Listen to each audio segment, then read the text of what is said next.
Good morning. We're ready to get started here. And for those of you, there are plenty of seats up here in the front, so please come up front and make yourself comfortable at one of the tables up here. My name is Vivian Ho. I'm a health economist here at the Baker Institute for Public Policy and in the economics department, and I'm a professor in the Department of Medicine at Baylor College of Medicine. Thank you for joining us here today. I know for many of you it's your first time here, and many of you traveled from quite a ways to come here. Other people know us for our biennial conferences on healthcare reform that we host, and we'll probably be doing some types of sessions in the fall on healthcare policy with the Supreme Court decision. But a major other component of the Affordable Care Act is the devotion towards the attention towards comparative effectiveness research as what we think is a very promising way to improve the quality of healthcare and also control costs at the same time. And so that's why we decided to participate and co-host this conference today. It is also being organized in collaboration with the Center for Rehabilitation Research using large data sets and the CIRCIT, which is Comparative Research, Effective Research on Cancer in Texas. So we're delighted to have those programs here with us this morning. The way the morning is going to work out, we have 3 speakers organized for you. They're each going to speak for 45 minutes, and then we'll have 15 minutes for questions afterwards. Then you'll also get to hear from them again during a panel question and answer period during our lunch period. And then you'll, if you'd like to stay around for the afternoon, we also have the 2 separate research groups we're collaborating with, and they will have additional sessions where we're actually, the morning is focusing on methodology, and then you'll hear more about applications. Using actual data in the afternoon. So with that, I'm going to hand it over to our 2 additional people who are co-hosting this and leading this, Jim Goodwin and Ken Ottenbacher.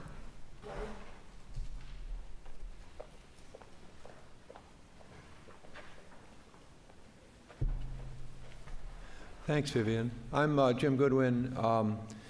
And I'm down at UTMB, and I direct what's called the CIRCIT, which is a consortium funded by CPRIT, Cancer Prevention Research and Treatment Institute of Texas. And it's been, we're just finishing our 2nd year. It's a consortium of 5 institutions, UTMB, MD Anderson, Rice, UT School of Public Health, and Baylor. And it conducts comparative effectiveness research using Texas data. And so what we've done is to link Medicare, 100% Medicare data for the state of Texas to the Texas Cancer Registry in collaboration with the Texas Cancer Registry. And also they're linking Medicaid data as well. We then do comparative effectiveness research on screening, on treatment of cancer, on surveillance, and on supportive care. And all the CIRCIT investigators and trainees are here. The co-PI is Linda Elting from MD Anderson.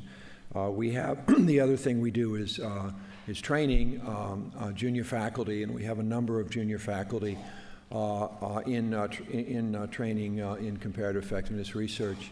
And this afternoon, the CIRCIT group will split out as well as Ken's group, and we'll have 2 presentations, sort of ongoing research presentations, which we do once a month, either here or at MD Anderson. So you're all welcome to come to that. So welcome to the symposium. Ken.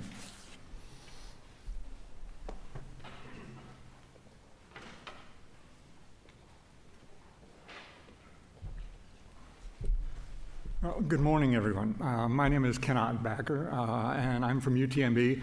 I'm director of our Center for Rehabilitation Research using large data sets, as Vivian mentioned just a minute ago.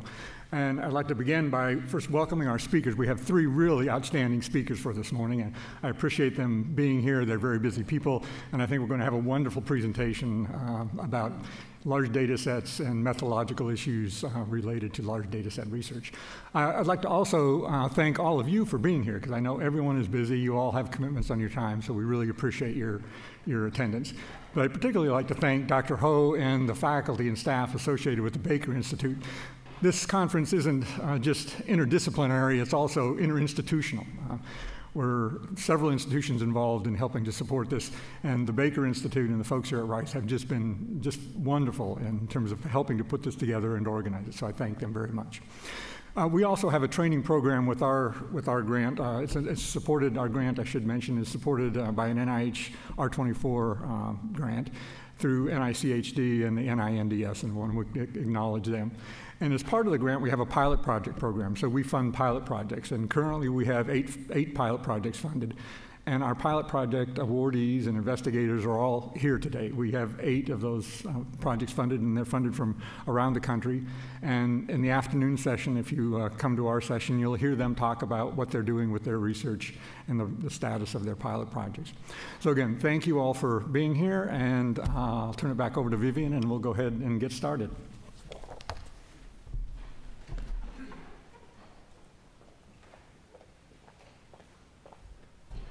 Just a couple more comments in terms of logistics. We'll have 2 speakers, and then we'll have a break before we hear the 3rd speaker, and then lunch.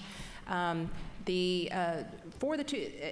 we have the question and answers, so the speakers will speak for 45 minutes, and we have question and answers after that. This event is being broadcast, so we'll ask if you have a question, you'll need to raise your hand so that we can bring a microphone to you, so that that way the people who are hearing the webcast will actually be able to hear the discussion as well. And also, if anyone's looking for restrooms, let's see, women's is on that side down that hall, and men's is on that side down that hall.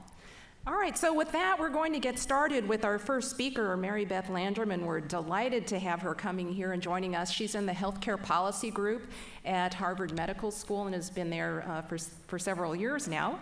And Mary Beth is a biostatistician by training, but she is very interdisciplinary and works closely with other biostatisticians, but also several physicians in her group and other types of health services researchers, and I'm glad she also works with health economists as well. She's published in many different areas. I think she started out in her research doing work on cardiovascular disease and heart attack patients, but has also done her work in HIV research. And when we were surfing through the web, and we said, oh gosh, she's got a National Cancer Institute grant. We have to have her come here and talk about that as well. So she's really published in all the different areas in terms of chronic diseases, and you'll see her work in all types of publications as well: New England Journal of Medicine, all the top health services research journals, and of course the Journal of American Statistical Association. So with that, I'll hand it over to Dr. Landrum.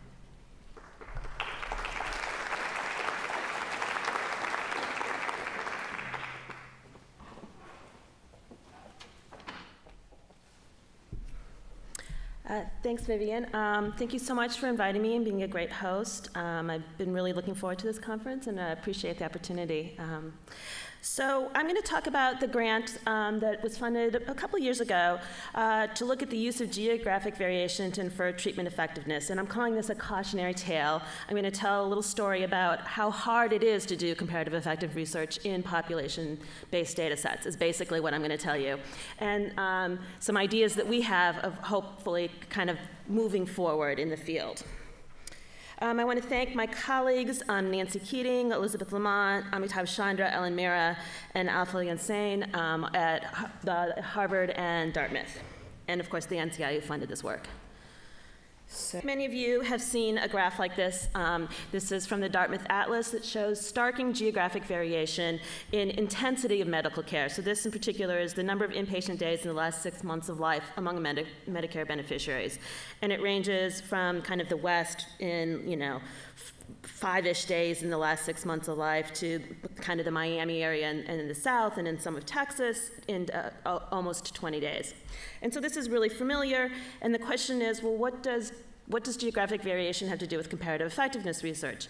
Well, one hypothesis about what underlies the geographic variation is that it's uncertainty about the effectiveness of various therapies. And so physicians, in the absence of really great data about what works, particularly what works with their older sick patients that are in front of them as opposed to the patients that were enrolled in clinical trials, if there's an uncertainty about what is really the appropriate strategy, you can imagine that there would develop local practice patterns based on a few experts in the area's opinions or other factors, and that this variation is really just driven in some part by uncertainty. And if that's true, well, then comparative effectiveness can reduce this variation. But comparative effectiveness research is ultimately going to rely on population-based data. In the case of kind of a standard observational study with population-based data, which is mainly what I work on, there's non-randomization, and so you're subject to unobserved confounding. But even in a more pragmatic randomized trial, which is an alternative way of doing comparative effectiveness research, outside of a controlled setting of your standard randomized trial, anything that's really community-based and really comparative effectiveness is not going to have that strict monitoring of treatment. There's going to be non-compliance, and the data sets are going to look more and more like purely observational data sets. And so there's I think of kind of two approaches to really being able to do CER more effectively than we can right now. And one is to collect better data so that we can control for factors that are driving treatment choices. And the other, mostly what I'm going to spend most of my time talking about, is what's called an instrumental variable approach. And so the key idea here is that can we find some external variable that pseudo-randomizes patients to treatments? So you want something that's related to the treatment choice, but not related to the outcome.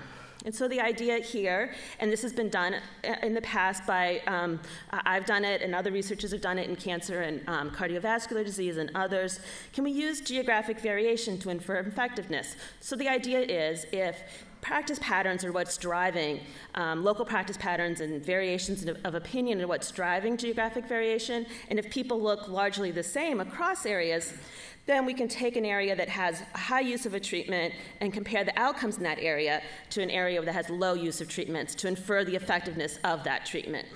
And so basically that's just saying I'm going to use area level treatment rates as an instrumental variable. And that's what I'm going to talk about. And again, this has been done a lot, and I've done it and others have done it, but I don't think that there's been a lot of focus on really validating this approach. And so the question is, the real objective of this grant was to say, are area level treatment rates a valid instrument? So it really is inherently relying on this assumption that it's practice patterns driving variation, not variations in factors affecting treatment choice at the individual level. So we know that in a non-randomized study, if you look within an area at individual treatment choices, there are patient factors, unobserved patient factors that are driving treatment choice. That's why we don't want to do a standard analysis. Well, you could imagine if those factors vary across areas. I mean, if that's what's driving variation, then it's not going to be a valid instrument. There's another reason why you might worry about using area level treatment rates as an instrumental variable, and that's if it's practice patterns and it's just a general intensity of medical practice and belief in testing and diagnosis and other related therapies, it's very hard to isolate the effect of the particular treatment you're looking at. And I'm going to explain, I'm going to go through both of these. So one idea we had was that, well, if this is true, what if we tried to use longitudinal data better? So most of these studies have just used kind of cross-sectional data or kind of ignored the longitudinal nature of their data. So the basic idea is here, well, so maybe I don't want to compare people who live in LA to people who live in Iowa to infer anything, because people in Iowa are just very different from people in LA. But maybe I could look at what happens in Iowa as a treatment is adopted versus an area where treatment is adopted less quickly. And so by holding area constant and looking what happens as things change over time, maybe that's a more valid strategy. And my objective today with this talk is to kind of, again, it's a cautionary tale, to try to illustrate what I think the careful diagnostics that are required if we're really going to proceed with CER and population-based data. So I'm going to do all this in the setting of a particular example. This is surgery for early-stage non-small cell lung cancer. So for the small percentage of patients who are diagnosed with early stage lung cancer, surgery offers the best chance of a cure. The 5-year survival rate with surgery is in the 60 to 80%. Without surgery, it's 4 to 15%. But the post-operative mortality is high. It's in 3 to 8%, depending on the studies. And many patients, if you look in a population-based database like SEER Medicare, who are older or with comorbidity don't undergo surgery. And also, there's physician survey data that suggests that there is real uncertainty about the best treatment for lung cancer patients with severe comorbidity. So the idea is if the patient is a heavy smoker, has a lot of COPD, not great lung function, they're not going to survive an operation to take out the tumor in his lung.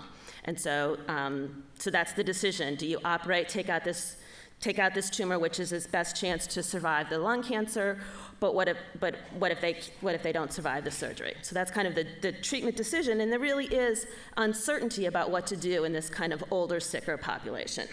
And that's what we want to learn about. So our data source is the SEER Medicare data that many of you are probably familiar with. So these are SEER-reported areas. So these are population-based cancer registries across the country.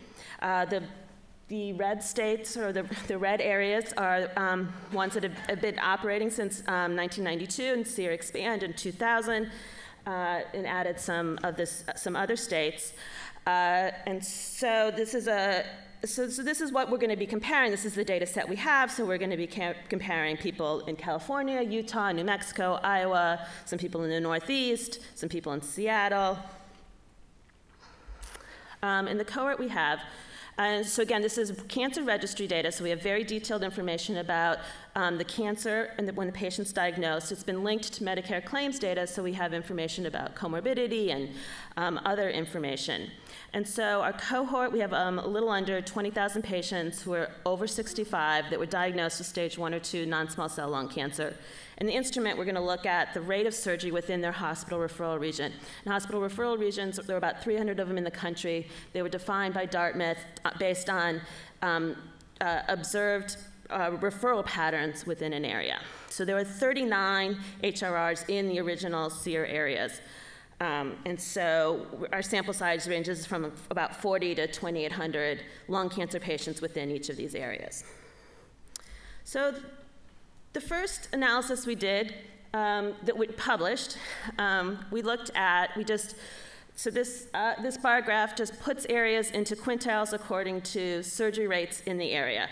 So patients in quintile 1 live in areas with very low surgery rates, and patients in quintile 5 live in areas with higher surgery rates. And you see this stark, dramatic decrease in mortality associated with living in an area with a high use of surgery. So we thought that was really interesting, and we published this a couple years ago in Cancer as evidence of, well, gee, maybe these areas are operating, these areas that are operating more on older, sicker patients, they seem to have better outcomes. Maybe we are underutilizing lung cancer surgery, and we should increase the rates in these other areas. But, we had remaining concerns about kind of the assumptions underlying that analysis. And particularly the residual confounding with areas. So maybe the population health differs across these areas. Maybe there's differences in the general intensity of medical services. So for example, if there are more CT scans in high surgery areas in non-cancer patients, and so they're just picking up more earlier stage diagnosis, you may have areas that have relatively more smaller and stage 1 tumors than areas that are not kind of picking up these cancers. Or maybe you have better staging in the high surgery areas, so they're more likely to do PET and other invasive or non-invasive staging procedures. And so what is a stage 2 patient in a low surgery area where the patient didn't get PET is really a stage 3 patient, and that's underlying. There's a stage shift that's explaining these effects. And then we also wanted to consider models that kind of look at what's happening within an area over time to kind of better control for these differences across areas. So I just want to go back a little bit, and I think there'll be some more talk, but just generally, what do I mean by an instrumental variable analysis? I try to give you a heuristic of what it is, but the key concept is to identify a variable that's related to treatment but unrelated to outcomes. So the idea is that it kind of mimics randomization so that both observed and observed confounders are balanced across the two treatment groups. So if you really believe that where you live may affect whether or not you get surgery, but is unlikely to affect your outcome, your survival rate, outside of receipt of that treatment, then it's a valid instrument. And there are several assumptions that must be met. So the instrument must predict treatment, and that's easily verified with data, and I'll show you that. So the instrument should be randomly assigned. So that means that people who live in high surgery in areas that have who do a lot of surgery should look like people who live in areas where they don't do so much surgery. And that's easily tested for observed characteristics, but you really have to assume that it holds for unobserved characteristics as well. And then there's what's called the exclusion restriction. And that's basically just says the instrument has no effect on the outcome other through the treatment of interest. And that is something that could be violated if, say, an area not only does more surgery, but they do more adjuvant chemotherapy or other related therapies that could also be affecting survival. And so it really makes it hard to isolate the effect.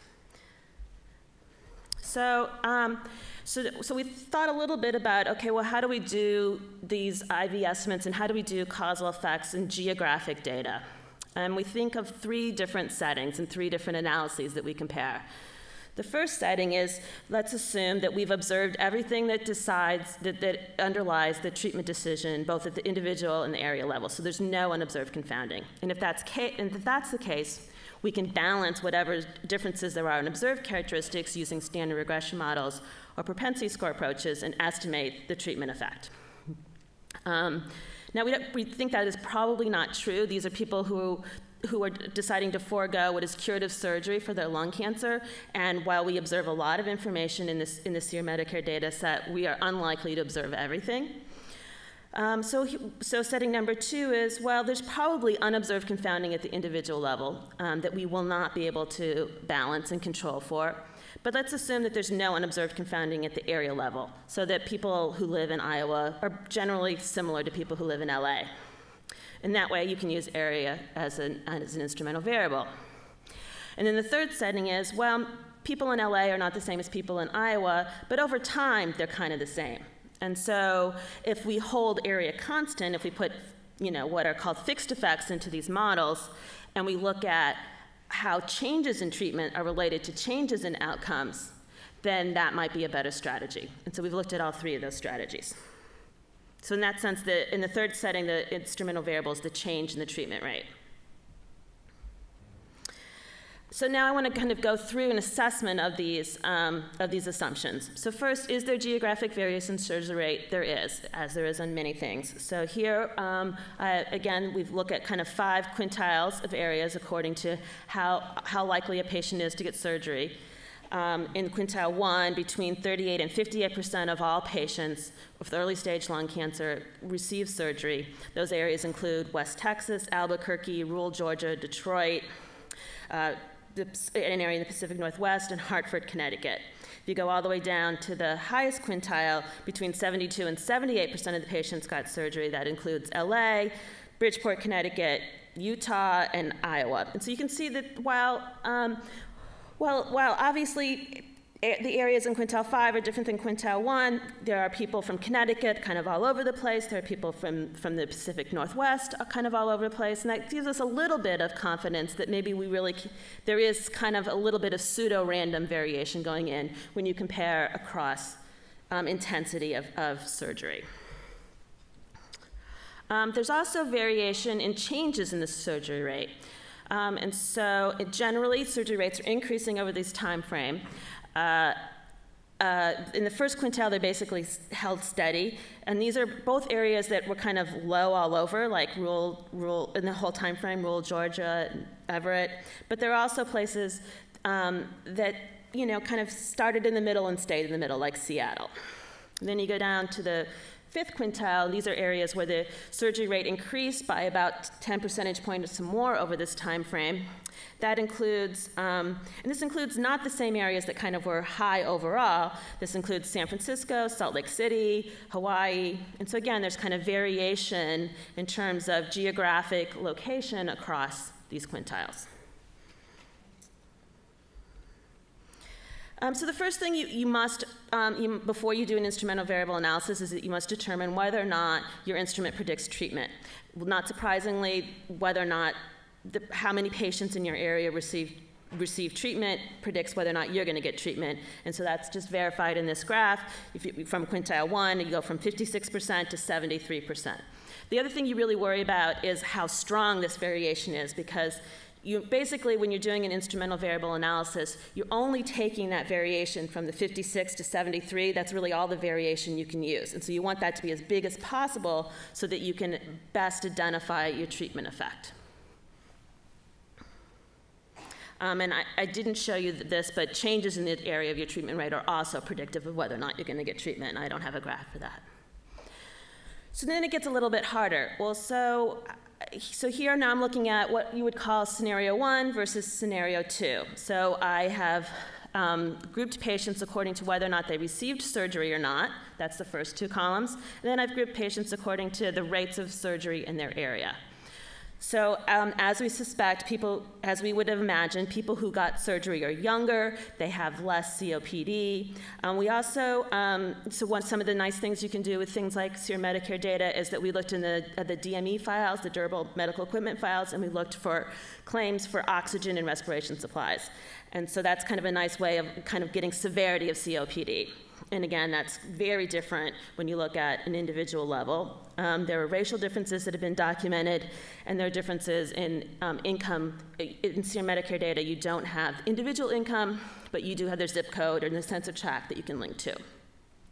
So now what we're hoping by using an instrumental variable, by using the surgery rate, is that we can balance these characteristics. But if we just look at high rates of surgery versus low rates of surgery. So that's what's in the next 2 columns. And you can see they are much more balanced. But they're not perfectly balanced. So people who live in areas with a high rate of surgery have less COPD, they have less use of oxygen and respiration supplies. There are racial differences, which you might expect because of the geographic areas, particularly in SEER Medicare, where you have Iowa and Utah with very little geographic racial diversity compared to California. And there are differences in income as well, again, because of this geographic. So better balance, but not great. And then here are some of the tumor characteristics. So, and again, this is the kind of information that's in the database. So we know the size of the tumor. We know whether or not there's lymph node involvement. We know the stage, which is a combination of those first 2. And we know the histology. So what was surprising to us, we would have predicted that lung cancer in Iowa looks like lung cancer in LA. Like maybe the patients are different, but lung cancer is lung cancer, and it wasn't. So you can see that in areas with a high rate of surgery, the tumors are smaller, there's less lymph node involvement, and so lower stage. And there's these huge differences in histology. And this, I think, is largely driven, which is why I put this last one, by differences in smoking rates. So squamous cell carcinoma is more strongly associated with smoking, and adenocarcinoma is less strongly associated. And so there's really differences in the biology of patients with lung cancer across these areas. And this was surprising to us, because we really thought, this is cancer registry data, we've collected everybody in the area, it's, we can get this really pristine population at least, and it's actually not true, for reasons that we don't fully understand, and we're still trying to explore. Like, why are the tumors smaller in some areas than others? Is it because of earlier detection through incidental screening? Not so much screening, because screening wasn't shown to be effective in this time frame, but just incidental testing of a chest X-ray or chest CT for other symptoms. And so then this is looking at the same set of tables. So the first two rows look just like the last set I showed you, but now I'm saying, well, okay, so I don't want to compare across areas in a cross-section, but maybe I can hold areas steady and look at increases versus not increases in surgery. So that's what this second one is. So areas where there's a high change in surgery rates. So on average, the change in surgery rates is about 16 percentage points versus kind of no change. And then this is like the change. This is the change in age. So areas where surgery was increasing the most, on average, patients got a year older over this time frame, as opposed to almost 2 years in areas with the low rates. So similarly, we were hoping, so this also didn't pan out the way we were kind of hoping. Remember, I told you it was a cautionary tale. So we thought, okay, well, maybe there'll be some differences on the left-hand side, but on the right-hand side, it'll look better once we look within an area. And that really wasn't the case either. And so there are changes there are differential changes in the severity of COPD across these areas. Some things do look better, so there are fewer changes in kind of the underlying population in terms of race and socioeconomic status. And here's the second one, again, looking at kind of the tumor characteristics, there's kind of this same differential shift in kind of what the tumors look like across these areas. And again, we're still not entirely sure what this is attributable to. I think some of it is differential changes in smoking rates. I think some of it is maybe differential changes in use of imaging technology, and also differential use of staging techniques. So that's what this slide is trying to get at. So again, this is areas cross-sectionally high versus low surgery, and then high rates of increase in surgery, low rates of increase in surgery. So we looked at things like chest CT in a non-cancer population. Again, trying to get at this, are they just picking up incidentally these small little tumors? Not so much, actually. So the low rates of the areas with the low rates of surgery are actually doing a little bit more chest CTs, but they're pretty similar. Then we also looked at staging procedures. So there are a couple different ways of staging early stage non-small cell lung cancer. One is mediastinal evaluation, which is an invasive procedure, and then increasingly PET scans are being used over this time frame. So PET scans weren't being used at all at the beginning of the time frame, and they're being used quite a bit. So you can see the changes are large. So across all areas, the use of PET increased about 60 percentage points. But it actually increased higher in the areas with the low rates of surgery. So if it's really kind of changes in staging that's going on, that's not going in the right direction either. And then also we looked at, another thing that we looked at in terms of kind of diagnostic and staging intensity is that among patients who did receive surgery, how many lymph nodes were examined as part of that surgery. And so we used a marker of greater than 10 as kind of more intensivity. And again, there are differences. High surgery rates are examining more nodes, and so then they may be detecting more kind of stage 3 and kind of pulling them out of our data set. But the changes are happening in the direction that we wouldn't have expected as well. So, all right, so now I'm going to get to the results. Not that you should be enthused about these results after what I just showed you. So here are the 3 settings. So the first setting is just a simple linear regression model where I compare surgery to no surgery, controlling for various factors. So unadjusted, it's a 30 percentage point.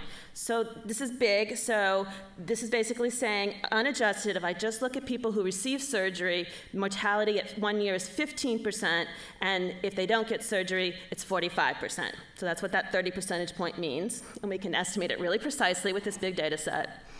And then we add adjusters to that. So first we just add demographics, then we add comorbidity and tumor characteristics, and then we add in some of this area diagnosis and staging from that last table that I just showed you. And you see that this 30 percentage point decreases down to about 23 percentage points as we adjust for characteristics. But we don't think we could adjust for everything, so I don't think that we really feel that great about that 23 percentage point. Then there's the next column setting that should be number 2, sorry. So that's where we used area-level treatment rates kind of cross-sectionally to predict whether or not you received treatment. And what surprised us again was that, so if you think in that first unadjusted that's just hopelessly confounded, that people who get surgery are very different than people who don't get surgery, the instrumental variable analysis gives you an even larger effect. So it does not get rid of the confounding that you would have hoped for. And what's also surprising, so the hope in using an instrumental variable analysis is that there's less unobserved confounding, and so what you adjust for should be less important. But you can see that as you add characteristics, the IV analysis is quite sensitive to what you're adjusting for, and goes down to, again, about a 24 percentage point as you add in characteristics. And then the last column, that should say setting 3, this is where I just put a fixed effects into the instrumental model, and so I'm trying to look at how do changes in treatment rates affect changes in outcomes, and that gets you somewhere in between the two, or really a very similar. So again, this idea that we could look at within area changes to better identify the treatment effect didn't really pan out either. And so, you might look at this if you hadn't looked at the previous slides where I showed you these differences across groups, and you might say, well, being operated on to remove your tumor when you have early stage lung cancer, maybe it really is that effective. But I think one really nice diagnostic to do is to look at kind of unrelated outcomes or things that you wouldn't expect to be associated with the treatment. So we looked at 30-day mortality. So these are patients with early stage lung cancer. So the idea is you remove their surgery and they don't progress. But if anything, their mortality rate at 30 days should be a little bit higher because of the post-operative mortality. And so in each of the settings, we found kind of huge effects of surgery much earlier than could be reasonably expected clinically. So again, kind of highlighting that these results can't really be believed. So what could explain these results? So there's really no clinical explanation for the improved outcomes at 30 days. And we got larger effects using the IV methods than the more standard regression-based methods. So that led us to consider scenario number 4, that all the estimates are subject to bias from unobserved effects.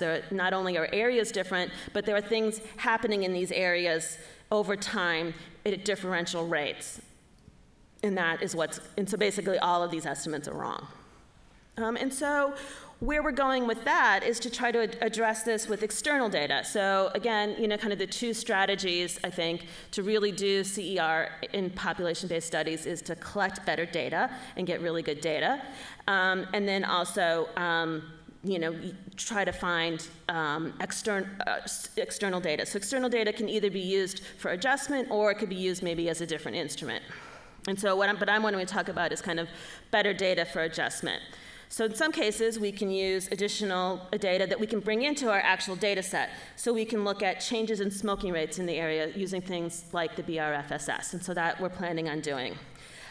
We've already accounted for differences, tried to account for differences in diagnosis and staging, but we're also analyzing the main SEER data to look at population incidence rates and look at stage of diagnosis and other things at an area level that we can incorporate into our analysis to try to really isolate surgery from all this other stuff that's going on.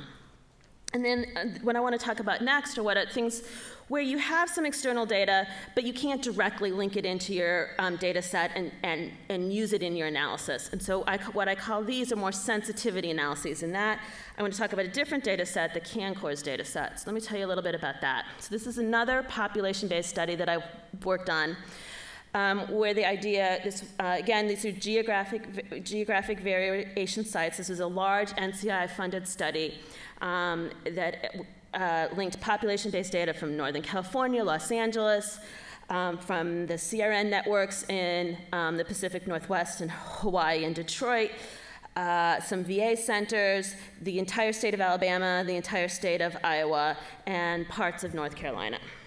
And the idea was the basic data collection, it was that we through these cancer registries in these various areas, we identified patients through rapid case ascertainment and tried to enroll them and interview them about 3 to 6 months after their diagnosis. We also, and then did a follow-up interview, and we're continuing to follow the patients. So we have patient survey information. We also have medical record data, so we went and abstracted their medical record. We have physician surveys, we have caregiver surveys. So the idea is we have this very rich data source.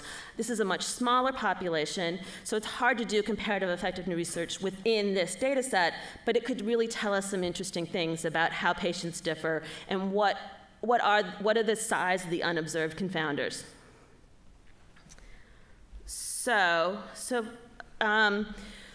So is it unmeasured health that varies across areas? So I'm looking at 4 different areas within the CanCOR's data set, and they're ordered from high. So we actually saw the highest surgery rates in our CanCOR's data set in the state of Alabama, and the lowest in Northern California. And then this looks at some of their characteristics. So one thing that you might think about unmeasured health is that we have diagnoses based on their medical claims data, and we have these DME files, but maybe we don't really understand their comorbidity very well in terms of the severity of their comorbidity. So that's one thing that we got from the medical record data. And so you can see, now this also highlights a little bit about, again, the issues with dealing with population-based research. There were differential response rates across these areas. So you'll see in Alabama, there are much fewer older patients, and that has to do with kind of response rates more than, I think, the underlying population. If you look at the cancer registry data, it's much more balanced across these areas. And so that's actually driving some of these differences, is differential response rates, in addition to differences across areas. But you can see there are large differences. So the area that had the highest surgery rates, Alabama, has the least severe comorbidity. What about unmeasured SES? So we only know in the SEER Medicare data, area level information from their zip code or from the census tract. So we can control for race. So obviously there are differences both in the SEER and in the CanCOR's data sets in terms of race. We don't know things about whether or not they were born in the US, which varies quite a bit. Patients in California are much more likely to be immigrants. We don't know anything about individual level education, though that also varies wildly across this data set. And then some kind of more contextual information, questions about, do you read the paper daily? And that also varies substantially across areas.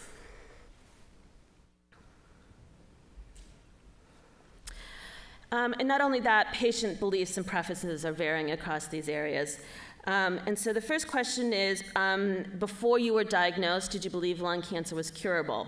So Alabama, with the highest rates of surgery, over 70% of people thought lung cancer was curable, compared to 60% in Northern California. There was a question about, would you prefer quantity of life at the cost of more side effects versus quality of life? And patients in Alabama were much more likely to say that they preferred quantity versus quality of life than, say, someone in Northern California.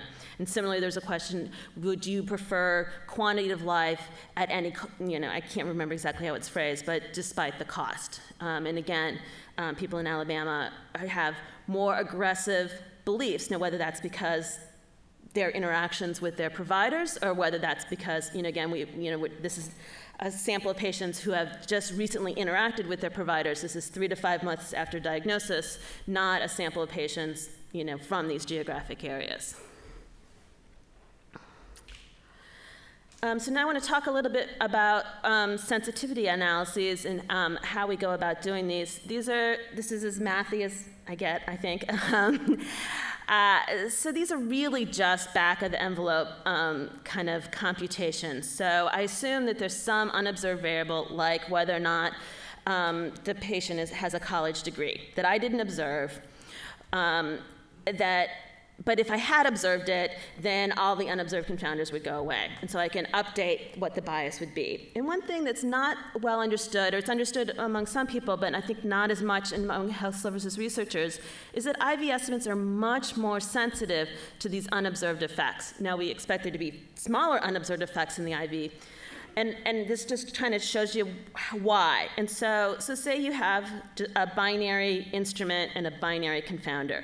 So you can say, so the bias in just a basic regression estimate is really just, so say I had this variable U like college education, and I know that college education, you're 10 percentage points less likely to die if you have a college education. And I also know that you're 10 percentage points more likely to be college educated if you got surgery. So the bias is 10% times 10%, or 1 percentage point.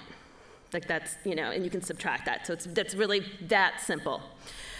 Same thing for an IV estimate, except now, we have the differences in the outcome, again, associated with college education.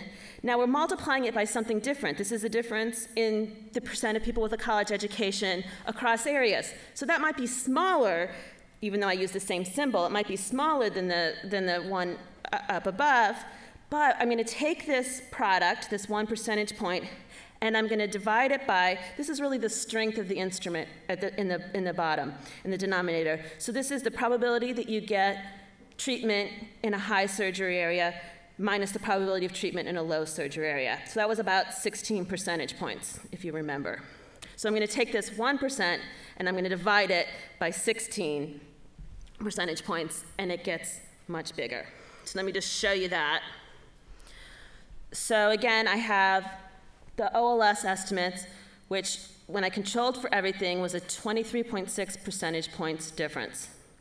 So in this upper left-hand column, so here's college education, that if I'm college educated, I'm 10 percentage points less likely to die within a year, and people who got surgery are 10 percentage points more of them have a college education. So that's a 1 percentage point difference. I subtract that from my 23.6.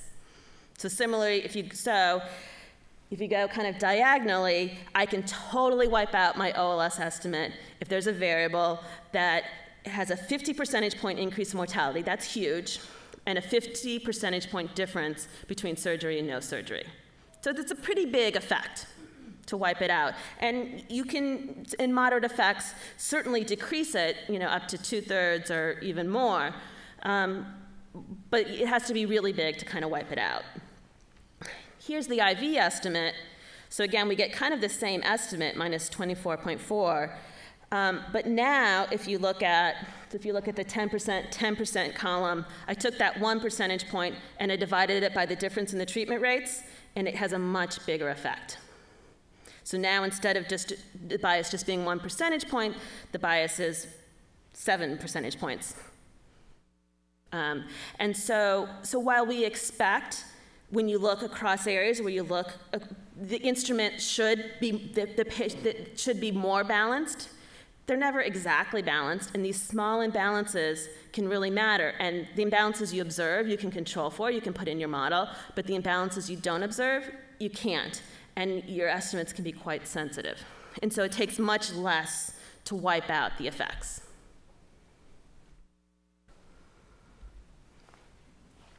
And so what are the unobserved effects? And so this is kind of where we're going with this, and this is, very much work in progress.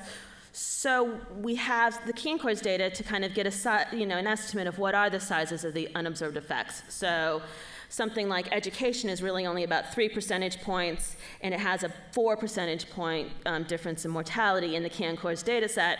And so that's pretty small. That's a very small bias. But something like severe versus mild comorbidity, that's a 16 percentage point difference and a 10% difference in 1-year mortality. So that's a bigger impact. So there was nothing in the whole Keen-Coors data set that was associated with a 50 percentage point decrease in mortality. That's huge. But if you added up all these little things, you can imagine them getting pretty big, and you can imagine how the bias associated with that OLS estimate could be pretty substantial,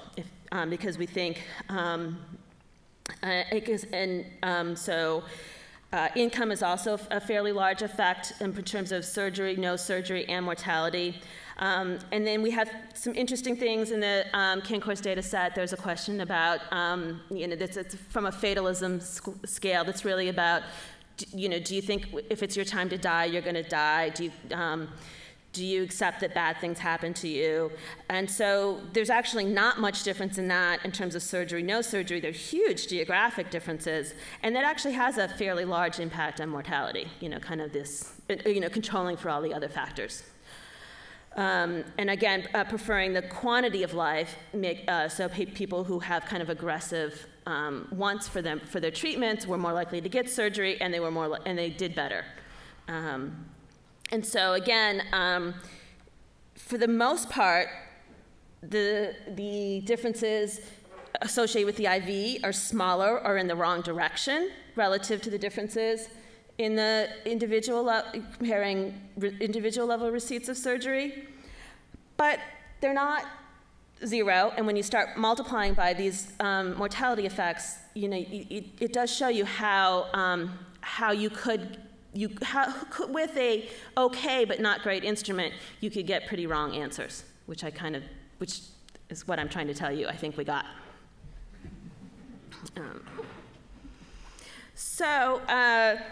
Kind of next steps of where we're going in this work, beyond the cautionary tale, is improved control and assessment of the differences in patient health, diagnosis, and staging across areas using external data. So there's a lot of external data out there. The nice thing about this instrumental variable, it's at the area level, so it's easy to link into our CanCourse data set. So we can look at things like the BRFSS to account for changes in smoking rates, I think, and changes in incidence of colorectal or of lung cancer. Another thing that we're kind of pursuing in a more methodologic, and I think that has real promise, I think, in terms of comparative effectiveness research, is that data sets, population-based tests are getting more and more rich and every day with the emergence of electronic medical record data. But I think that there's always going to be use for kind of smaller validation studies like the CanCourse data set or other small, so in the state of Texas, in your cancer registry, maybe if you called up 20% of the people and got education on them, you're not going to collect individual level data on everyone, but you could collect individual data on a subset of people that could really inform your comparative effectiveness analyses. And I think there's a lot of methodologic work for statisticians to do in terms of kind of Bayesian analysis to piece together all these different sources of information to really do the best you can with the data that we have at hand. And then the other thing that I think we have some promise is to look at other area-based instruments. I think just looking at the rates of treatment within your area is problematic for a lot of reasons. It's really hard. You really have to believe that all that variation is being driven by local practice patterns and not other stuff. And while it might be largely driven by that, it's hard to believe it's only driven by that, and there isn't other stuff going on. So I think so we're looking at things that are still geographic based, but really try to better isolate the treatment decision and some more exogenous variation in that treatment. So one thing we're looking at are emerging technologies where access to technology might matter. So we're looking at these are patients with early stage prostate cancer who received radiation therapy. And so over this time frame, there's just been a huge change in the technology for radiation therapy for prostate cancer, and so, in the early 90s, everybody got standard external beam. And then in the, late 90s, 3D conformal radiation came in, and this is basically lets the radiation oncologist focus the doses on the tumor so you can get a higher dose of radiation right at the tumor site and fewer side effects. And so that came, and then IMRT came, which allowed an even better focusing of the tumor and even higher doses, and that's kind of totally replaced it. And so our idea is there are these changes happening, these large changes happening. They're not happening at the same rate everywhere. And we can so our idea is that we will look at, and because of the claims data, we can really kind of dig in and we can look at when precisely specific facilities switched their technology, and we can look at differential distance of patients to these facilities. And we can look at that longitudinally and really kind of isolate what's happening. And we think that that'll be a much better strategy in terms of really focusing and isolating on the treatment that we really care about and not all this other stuff going on in the area. Another example is changes in payments. So we know that there's provider changes as a result of different payments. For example, hormonal therapy for prostate cancer or chemotherapy for lung cancer. And we also know there's some recent work that shows that the response, provider response to changes in payment vary across areas. And so maybe we can use that again to kind of isolate more strongly the technology that we're interested in. And so we're examining that as well. There's also, and we've gotten less far with this, there are local coverage decisions for emerging technologies within Medicare. And that seems like a potential also, although we've not really gotten too far with that. So I think that's kind of where we should go. So I think we need better data, I think we need better methods, and I think we need better instruments. Yeah, that's all, no big deal. So the summary is proceed cautiously. Variation in practice patterns is an appealing source of instruments, but areas can differ on a lot of factors. And what was really kind of eye-opening to us was how the disease itself varied across these areas, that lung cancer was not lung cancer. And I think, again, more work is needed in data, methods, and instruments. And thank you.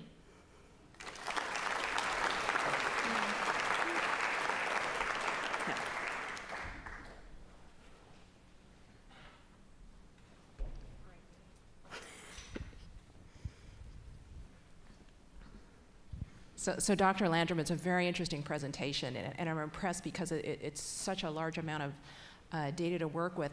I'd wondered if you had thought about looking more closely at the reasons why there are regional variations in the surgery rate. So I would have, for example, sort of looked at have the increases been localized in particular hospitals, or is it actually particular surgeons? Because what I'm thinking is, some of those areas that you show, those are attractive places to live, and so they've attracted all these new surgeons who then are very interested in practicing their trade. Yeah, that is actually, that's an interesting idea. I mean, I think that is the kind of key is that, kind of one of the points I was trying to make is that you need to really understand what's driving the variation to make sure that you're using it appropriately. And that's actually a really interesting idea to look at, because you can certainly see in the claims when new people arrive and what their kind of practice patterns are like. That's actually a really interesting idea. Thank you. Dr. Landrum, I was just following up with the previous comment made. In terms of looking at each area as from the communities of practice perspective and trying understanding if the practices interpreted by the physicians in those areas are common, and if there is differences in that fashion, and bring that as also one of the external variables. Yeah, no, that is a really good idea. And that is definitely on our plans, is to kind of delve in deeper, because we know we can link individual surgeons. We don't know who they are, but we know that they're a new surgeon, and we can look at variation within practices. So those are great ideas. And just one more follow-up question. Right now, what you are doing is trying to assess the overall effect of surgery versus no surgery, utilizing the entire US data set. Again, a more naive approach could be that within each area we generate a certain sense of estimate of comparative effectiveness and possibly use a more meta-analysis type of methods to come up with an overall country-level estimate. Is that something possible? Yeah, I think it is. And that's something that that's why the scenarios were a little bit mislabeled, because I did have a scenario too that kind of looked at that. So say within an area, there's not a lot of unobserved confounding at the individual level, and so we're happy to come up with an estimate within the area and then aggregate up. And we have done analyses like that, and they look very similar, and so I did not. But I think that has more promise with other things. So I have some other work that shows that in data structured by like health plans or other ways, that there can be unobserved confounding kind of at the health plan level, and if you basically put in a fixed effects in a propensity score, you can get rid of some of that confounding. It didn't work out well in this setting, but I think there are other settings where that is a good idea. So I had a question. I'm curious if the health referral region, is where Dartmouth sort of, shone the flashlight. But, in my looking at things, it's like fractal geometry, right? So you could do, the HRR could be country, or it could be whether you're a developed country or not. And then we know within an HRR, there's enormous, micro variation. And you talked about, people looked at variation, within VAs or within Kaiser and, by health plan, other things. So I'm wondering if some of this is, the HRR is just not really a good unit of analysis. I mean, for those of us who are providers, we work across the street and across town from places that practice very differently and take care of very different patients. Yeah, no, I think that's a really good point. There's a little bit of a trade-off with sample size and kind of precision with kind of drilling down and also, but getting at really the right level and where the variation is. And I do think that the HRR is too big. And so since we're in the great state of Texas, does Atul Gawande owe McAllen, Texas an apology? Yeah, McAllen's not in the data set. It's not a SEER area. Dr. Landrum, really enjoyed your talk. Your group did a great job in digging deeply into the data and kind of going past the initial, apparently exciting conclusions. So that raises a broader question. So if, for example, a group had done some work and submitted data based on kind of the initial level recommendations or initial level analysis, we depend on peer review to say, okay, is the data valid or not? But I don't believe that it's reasonable to expect reviewers to either have the time or the capabilities to understand those kind of second level methodological issues. So what is the solution for us as a community to make sure that the data that goes in, the conclusions that go in are actually valid, especially when you're dealing with such large amounts of data that require statistical analysis? Yeah, so I do think we need to require, we did publish that first slide, and it did get through peer review. So I do think as peer reviewers, we need to require more validity checks. They don't need to be as in-depth as what I went through, but even the simple thing of looking at the 30-day mortality rate, that was very easy to do, it was very simple, and it was a really clear indication that there was something wrong. And so I think as reviewers, I think as reviewers and as researchers, we should be thinking of easy, quick little checks that we can do as validity checks. And I think we need to require them because,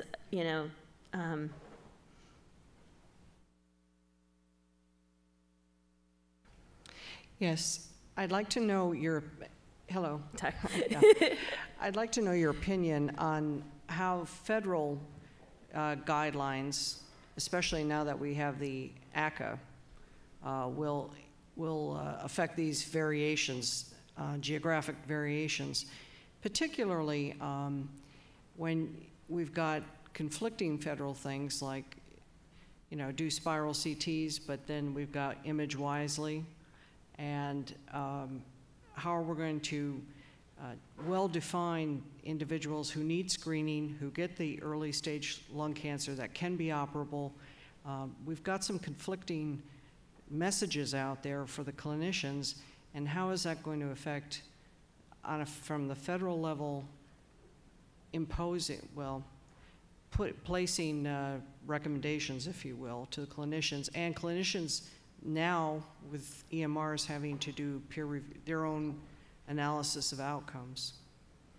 Yeah, that's a really important and hard question. I think that most of what's going on in health reform, both federally and privately, what's going on in, commercial populations is really aimed at kind of reducing this variation, particularly things like imaging and things that we, and that's what the promise, that's why I'm a big fan of CER and really working hard to try to do the best, because I think the best way to reduce the variation and reduce the waste and improve healthcare is to really understand who's going to benefit and who's not going to benefit. And so that's why, so it is a little bit conflicting, but I think the money for PCORI and other things in the Affordable Care Act will kind of, in addition to kind of the payment reforms and everything else that's going on, well, hopefully the system will kind of converge to a better place. I just had a quick question about your validity checking over here to your left. Sorry, it's hard to tell, yeah. So I guess it's a two-part question. The first is, what is 30-day mortality for a patient who does not have surgery, since we typically calculate 30-day mortality from the day of surgery for people who get surgery? What is it for people who don't get surgery? Yeah, so yeah, I should have been a little more clear. That's 30-day from diagnosis. So clearly, there's a survival bias when you look at surgery, no surgery. You have to survive long enough to get the surgery, and people who are dying, basically within a week of being diagnosed are not going to get it. But you would have hoped that the instrument would have taken care of that. That was kind of the idea. Okay, thank you. It wasn't that clear. I have one follow-up question and possibly comment as well. I'm here in this audience. This kind of raises an issue as to what is the scope of comparative effectiveness research. Is it something that is generalizable or should be generalizable across the country, or it should still be within the geographic realms of certain practices? Because as we can see, the differences we saw across different states and the values that people hold deeply to within their own communities might be driving the outcome. So that raises a question, should we look at comparative effectiveness at a national scale, or is that something that needs to be bounded by a certain scope of the geographic regions under which it is being conducted? Yeah, that's a really important, hard question. I think we're having a hard enough time doing comparative effectiveness nationally and trying to understand what's going on. But there are these stark differences in patient preferences and beliefs that that should go into decision making, and comparative effectiveness is all about what works in practice in the real world, and it should be what works in practice in your real world, not and in your real world may be very different. So. I'm not quite sure how we're going to get there, but I think that's a really good point.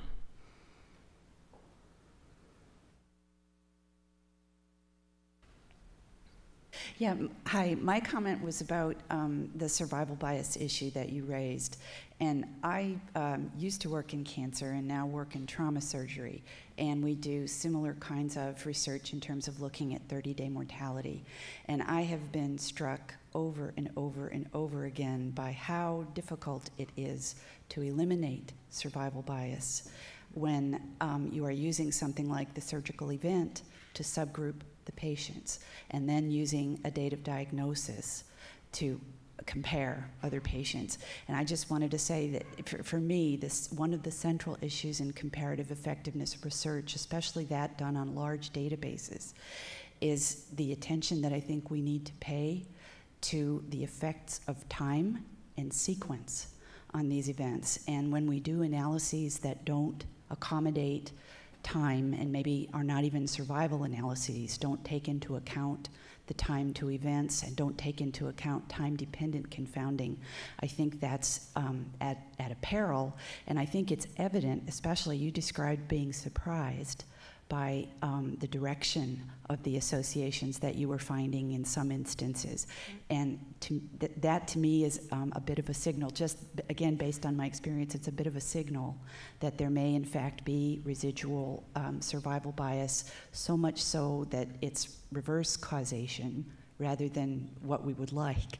So I guess my appreciation for your talk is the emphasis on caution, but also sort of a plea for, in large-scale comparative effectiveness research, if we could do more to access time-related variables and pay very serious attention to that. Yeah, that's a really good point. There's a lot that I didn't, it's even more complicated about the surgery versus no surgery. You have better clinical detail. You know more about the histology and the tumor if you actually operated on a person. That is very hard to get at in the SEER data set. And that's where I think the electronic medical records and really careful analysis, you can get the timing better. But it is also kind of the appeal of an instrumental variable or other approach that, because doing it at an individual level is just so fraught with all of these issues. So, again, there's kind of this two-pronged, really good data, really drilled down at the individual level versus can we find something else that will wipe away the stuff that's so hard to do individually. That's a really good point. Thank you. Enjoyed your talk. I'm sorry I was a bit late. I was playing doctor across the street. I think it raises some really interesting points about how do we think about comparative effectiveness research and design these types of studies. And I think about the patient population that we want to study and then the outcome that we want to study. And I missed your population slide, so I'm not quite sure what it was other than lung cancer. But the decision of whether or not a patient gets surgery versus non-surgical therapy is probably one of the most informative variables we have about what the patient really was like. And so to think really carefully about how do we just select out that group of patients for whom surgery was an option and then really just focus in on studying them.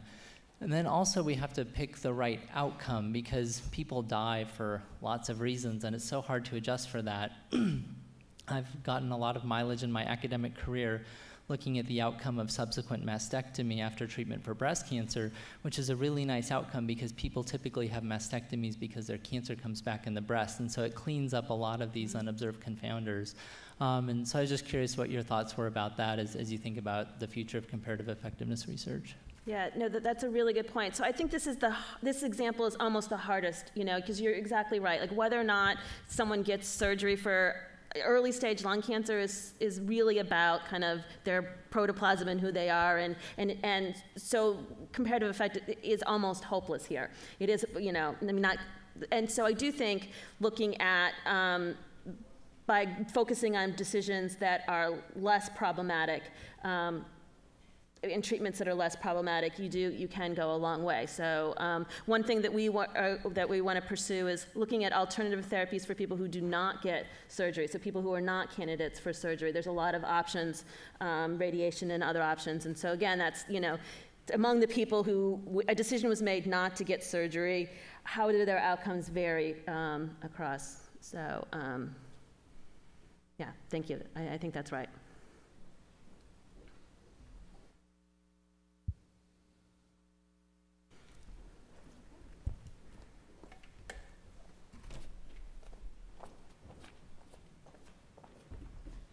Well, thanks very much, Dr. Landrum. That was an excellent presentation, and thanks for taking so many questions. In terms of the logistics, I think the questions have been just terrific, and I think the speakers are curious. They've asked about who's in the audience. So when we get to the next round of questions, please do feel free to stand up and say your name and which institution you're from, so our speakers sort of get an idea of who's in the audience. So our second speaker is Matt Majewski. And Matt is, I think of him as both a health economist and a health services researcher. And he has really had the privilege of being training and working at some of the top places in health services research and doing comparative effectiveness research around the country. He did his training at University of Minnesota, spent many years with some top-notch researchers at Seattle, and now he's located in the Raleigh-Durham area. He is the director of health policy and economics at the Durham VA Medical Center, and he is also a professor in the Division of General Internal Medicine at Duke University. I think you've been there for 6 years now. His research, it's a combination of different things. He looks at sort of the economic evaluation of treatments for everything from diabetes to obesity and hypertension. He has also looked quite a bit at what factors determine enrollment in managed care programs, and also what are the types of outcomes and expenditures you see. So he spends a lot of time looking at utilization, but of course he's also spends a good amount of time looking at how you account for unobservables in comparative effectiveness research. So that's in sort of, maybe he'll talk a little bit about that today, but because of this expertise, this is why I thought he'd be a terrific speaker for today's conference. So Matt?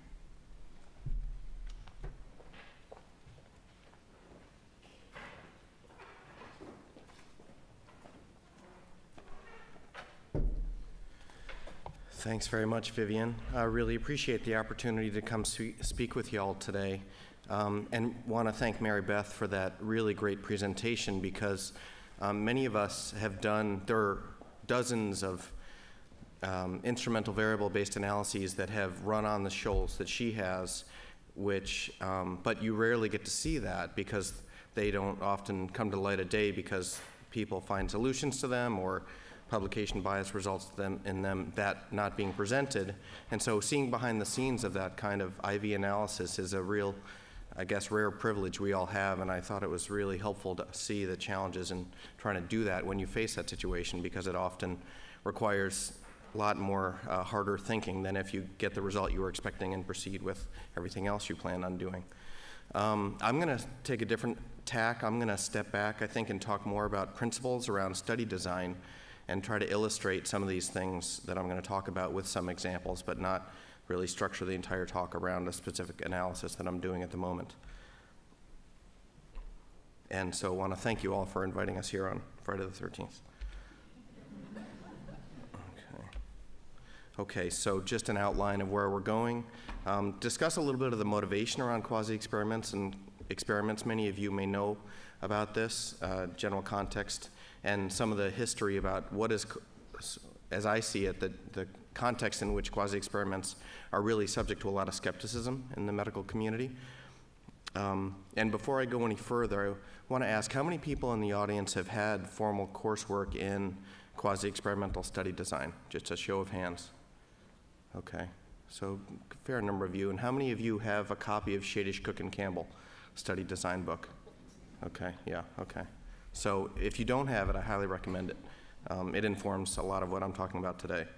And so then after going through this general motivation, talk about some of the study design characteristics that I think can help improve the rigor and validity of the work we're going to do using quasi-experimental design, including choice of prevalent or incident user cohorts, counterfactuals or control groups, which are obvious probably to everybody, and then try to understand some of the internal validity threats that these design choices will hopefully address, or the things you got to be aware of and need to deal with through ideally either study design or measurements, which we're not really going to talk about, or statistical fixes, which Alan will spend time on. And then talk a little bit about the sort of the external validity that's one of the maybe hallmarks and strengths of quasi-experimental CER. And then talk about a little bit some of the study designs that can really be helpful in CER. With this idea based on Don Rubin's idea that quasi-experiments are really like broken trials. So if you can envision the trial you would like to do, if you could, and with infinite resources and infinite time, and then think about the ways in which the situation you have in hand, the data you have in hand, sort of violate the characteristics of that ideal trial, can often help you think about ways in which you can improve your analysis or your design. Okay, so as everybody here probably knows and would agree, experimental studies really are the gold standard for causal inference, because with the researcher manipulating the intervention directly, you can really, know what treatment you're delivering to your patients, and you know that any outcomes that are going to result from it are only going to occur after they've received that treatment, hopefully, as long as there's non-compliance. And so through randomization, if it's effective, you're going to balance all these covariates that we worry about, and by assumption, all the unobserved ones. And so since we have balanced all these things, right, the only thing that's going to explain variation in outcome is whether somebody received treatment or not. So that's because we've got all the competing hypotheses controlled but the one, which is treatment assignment, right? So that's not news to anybody. And so that's why this is a gold standard. And so that's not the case in quasi-experiments. We typically have lots of other competing hypotheses due to the imbalance in the observed covariates, and by assumption, the unobserved covariates. And so there's this really nice paper by Paul Holland, which I'd recommend to anybody who hasn't seen it. That's a very approachable article about understanding conditions for causality in the absence of randomization. And he outlines these 3 conditions. I know there's epidemiology, 9 criteria out of epidemiology that reflect some of these as well. And so these are things to keep in mind, I guess. If you have a cross-sectional data set, you have the immediate problem of treatment and outcome, sort of, which it's a chicken and egg problem. So what is the value of quasi-experiments, besides the fact that we have data and we can do them? It may be that these are a first step to a trial. You want to figure out something about effect size or heterogeneity, maybe, to determine which population do you want to really focus, or subgroup do you really want to focus on in your subsequent trial. And so it can be a good source of hypothesis generation. Alternatively, it may be the only way to do the work, which is going to be the case probably in a lot of CER, particularly with the sorts of policy questions like Mary Beth and lots of other people in this room are probably addressing. And for that reason, it's probably going to be an important workhorse for CER. But we, despite the fact that it is this potential workhorse, there's a lot of skepticism about it, including, for those of you who may not have seen it, on the front page of the Wall Street Journal on May 3rd was an article discussing the fact that lots of these observational studies are proliferating in the medical literature, but often they're wrong, and this should be a source of great concern, and it sort of needs to be stamped out or stopped or something. We got to be careful about misinforming the field and policymakers through all this quasi-experimental work that we can do. And so there's some wisdom in that criticism, and so I think we need to be mindful of that when we're thinking about doing CER based on this kind of study design work, because in a sense the stakes are really high now with a lot of attention on CER. And so an ideal quasi-experiment, in my mind, answers the research question that you're asking. It has really good internal validity, and it has good external validity, which is one of the relative strengths of quasi-experiments, particularly using national data and being able to characterize a broad population, getting something that may be closer to a population average treatment effect than just a sort of sample average treatment effect based on your single site. Although, as somebody in the audience mentioned, there may be variation so that the population, there may be no true population average treatment effect. It may be that there's unique West Coast population average treatment effects and an East Coast or something like that.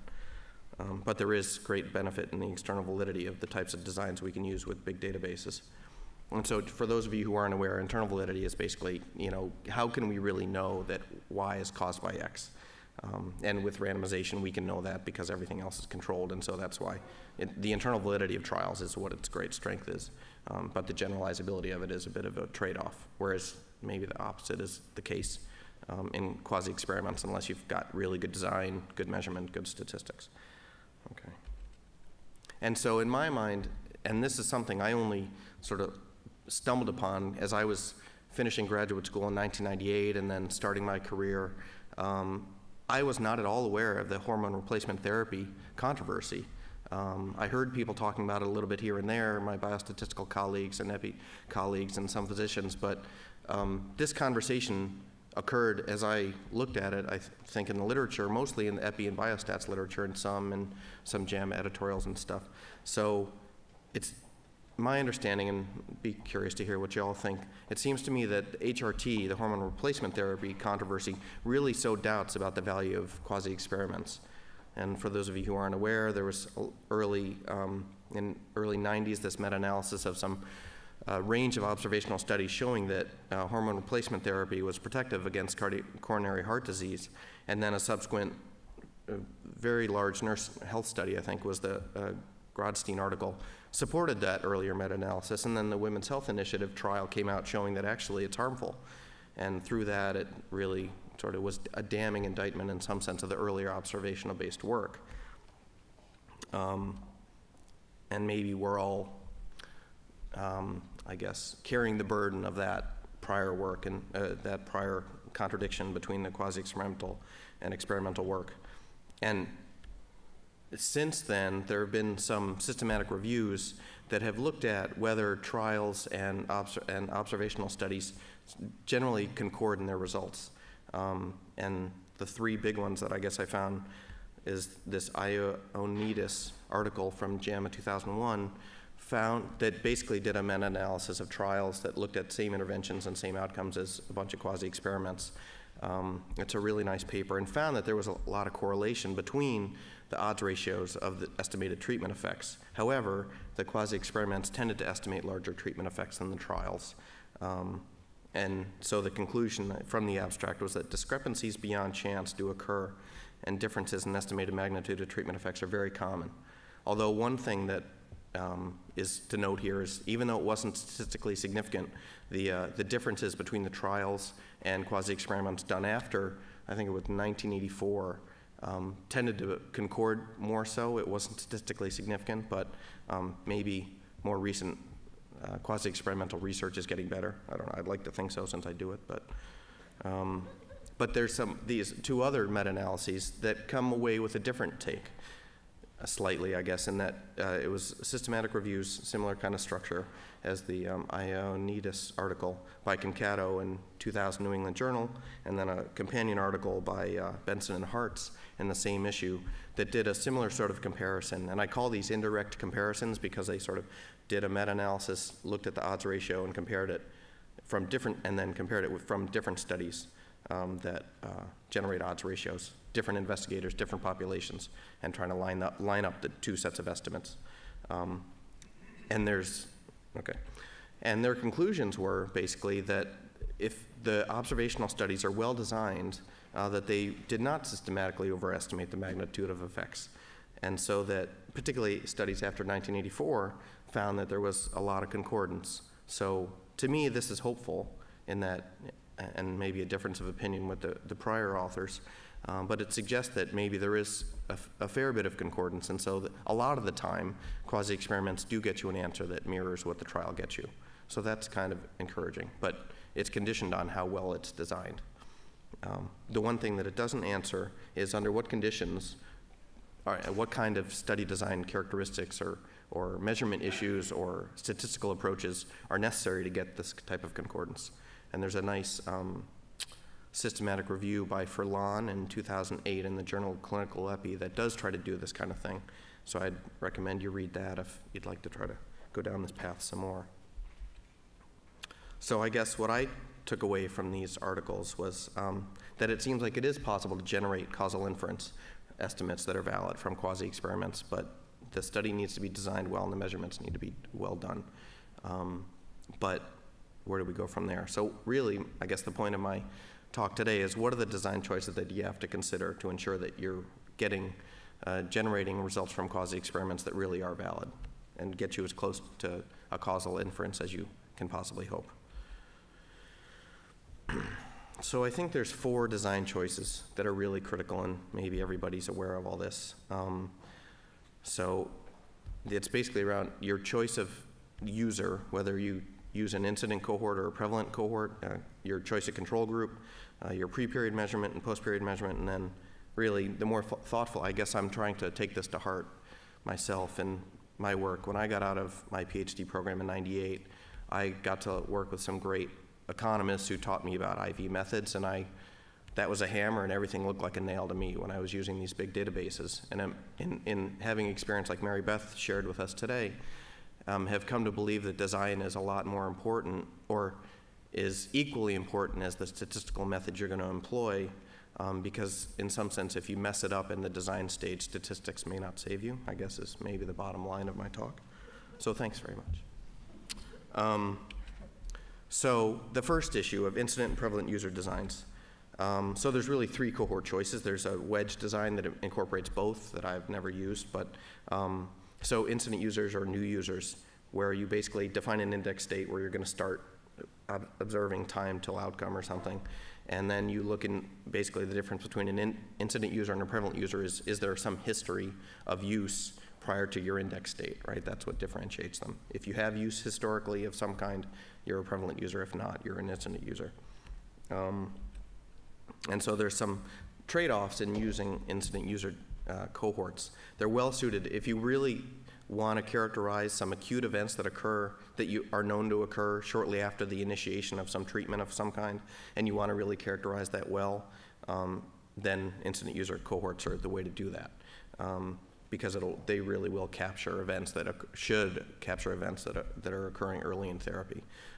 And you can, if the treatment itself is going to be impacting risk factors for other events through the treatment or control of this, for example, some medications for diabetes may be beneficial for hypertension or lipid control. So those other risk factors are going to be impacted by treatment, and you want to capture those risk factors before they've been influenced by treatment. So things that are time varying as a result of treatment, you want to capture, and you want to control for that. An incident user cohort enables you to do that. However, there are some important limitations to this kind of approach, right? So the 10 to 20% of any people you find in a snapshot in time who, based on some index event, you see a prescription or you see some procedure, 10 to 20% of those people are going to have no prior history of that. In medication studies is what I have in mind, I guess. And so you are going to be limited in some sense about sample compared to prevalent user cohorts. And as a result, it has implications for your efficiency. And then you need to also be very careful about characterizing events if the rate of adverse events changes fairly rapidly in the relatively short term, and I'll give an example of that based on a paper that Alan actually did. And then you have to, when you're defining your cohort, you have to think very carefully about how far back am I going to look in time to characterize what I define as having no history of use. And so, because you want to do that to identify your covariates, and then you want to figure out who's truly a non-user or naive to this therapy. And there's this interesting paper in Pharmacoepi and Drug Safety, and actually in April 2012, HSR, a similar paper by different group of Germans that do this kind of analysis to look at how does your cohort of new users, how many people do you lose as you go farther back in time? And you lose quite a lot if you go from 6 months prior to your index date all the way out to 9 years. Because half the people who looked like they were new users based upon the prior 6 months actually had some use in the 8.5 years between 6 months and 9. So, and the other paper in HSR reports a basically similar finding. So that's an important decision that has to be considered. And so a great example of an incident cohort study was work that Alan and colleagues did when he was at Harvard, trying to understand the risk of death for Medicare beneficiaries taking conventional or atypical antipsychotics based on PACE data from Pennsylvania, I think. And I really like this paper for a number of reasons. One is the analyses were done very rigorously, but also there were a number of subgroup analyses that were done to understand the heterogeneity in the treatment effect and whether the treatment effect was non-linear in time, which is what I'm showing here. And so if you want to see a nice example of CER, I think this is a great paper to look at. Alan may have a rejoinder of his own work or something later. But before there were guidelines about CER, I think this is a good model of the types of things people are calling for in publications now. And so going back to the Women's Health Initiative result, there was a paper in 2008 by Hernan and colleagues at Harvard that redid an analysis out of the Nursing Health from the 2000 article because they basically observed, how many of you are aware of this 2008 article? Okay, so a couple of you. I just ran across it just a few months ago. And basically they realized that, or point out in this paper, that the prospective study by Grodstein was in a cohort of, they didn't differentiate prevalent users and incident users, but the Women's Health Initiative was based on a trial of incident users. And so when they redid the analysis based on incident users, which is the Hernan paper, they actually got a result that conformed with the Women's Health Initiative study. So this choice about incident and prevalent users is tremendously important because it suggests that this prior Grodstein estimate is a unweighted estimate of the, or it's a population-weighted estimate of the incident users and the prevalent users, and the treatment effects are quite different, and maybe the source of confounding is a bit different between incident and prevalent users. And so that matters. So these choices really, really matter in a way that if the Grodstein article had done it on the incident users, maybe this whole controversy and the burden we're facing now wouldn't be there. Okay, so if you're going to consider a prevalent user cohort, which is really useful for lots of instances, in part because of its large sample, you know, it can be really helpful if if you want to characterize the experience of most people taking some medication anyway, at any point in time, a prevalent user cohort is the way to go. And that makes a lot of sense if the event risk of adverse events or protective benefits are fairly stable at some point. But the thing is, you're basically looking at people who have sort of survived any acute adverse events and either not had them or stuck with the program and not been switched to some other therapy. So there's some adverse events that you're not going to observe in this cohort if there's an early adverse events that occur. It can also be that the baseline covariates that are sort of influenced by treatment itself may have already been impacted, so you may not be able to characterize that. It's a sort of a different kind of relationship that you're examining. But another challenge with prevalent user cohorts is unless you have a long history going back prior to your index state, you can't necessarily characterize the duration of treatment or the other treatments that these prevalent users had prior to getting to where you're seeing them today. And so that can introduce a lot of uncertainty about basically, what is the clinical course? Are you characterizing the effect of just the treatment that you're observing today, or is it a compound effect of the treatment today plus some other lasting effects of the other treatments that they were on previously? And lastly, these patients may not be a random sample of everybody who started out at a point in time. And basically all this is laid out in this Wayne Ray paper, which is a really, really nice paper. And so as in this incident user cohort and trying to identify history, in a recent study, that's under review now, looking at prevalent users, we needed to define history for the prevalent user cohort that we were defining. That is, how far back in time must somebody be on medication for them to be in our cohort of prevalent users? And after we did the work and published the main results, we chose in the last row. We said, okay, we're going to look back 12 months from the index date, where the index date in this case is in February of 2002, the VA increased medication copayments from $2 for a 30-day supply to $7 for a 30-day supply. And we wanted to understand how that impacted adherence, like 100 other papers have done. And we didn't consult the literature at the time. We sat around a room with a bunch of clinicians and colleagues and came up with this bizarre criteria of 12 months. And we're going to cut that 12-month period into 2 periods. We want you to have a medication fill in the 3 months prior to the copayment increase, and then 4 to 12 months prior to the copayment increase. And the logic at the time was we want to have people who had a fill in the relatively recent period just preceding the copayment increase, so we're likely to see adherence in the subsequent period, and we're not going to have people who just disappear because they just discontinued completely.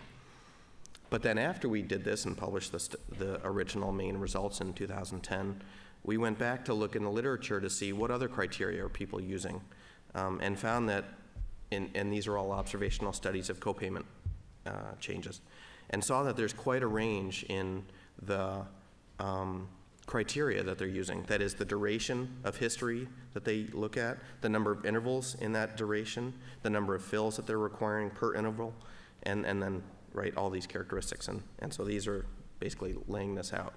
And so we were wondering, has anybody looked at the impact of different criteria?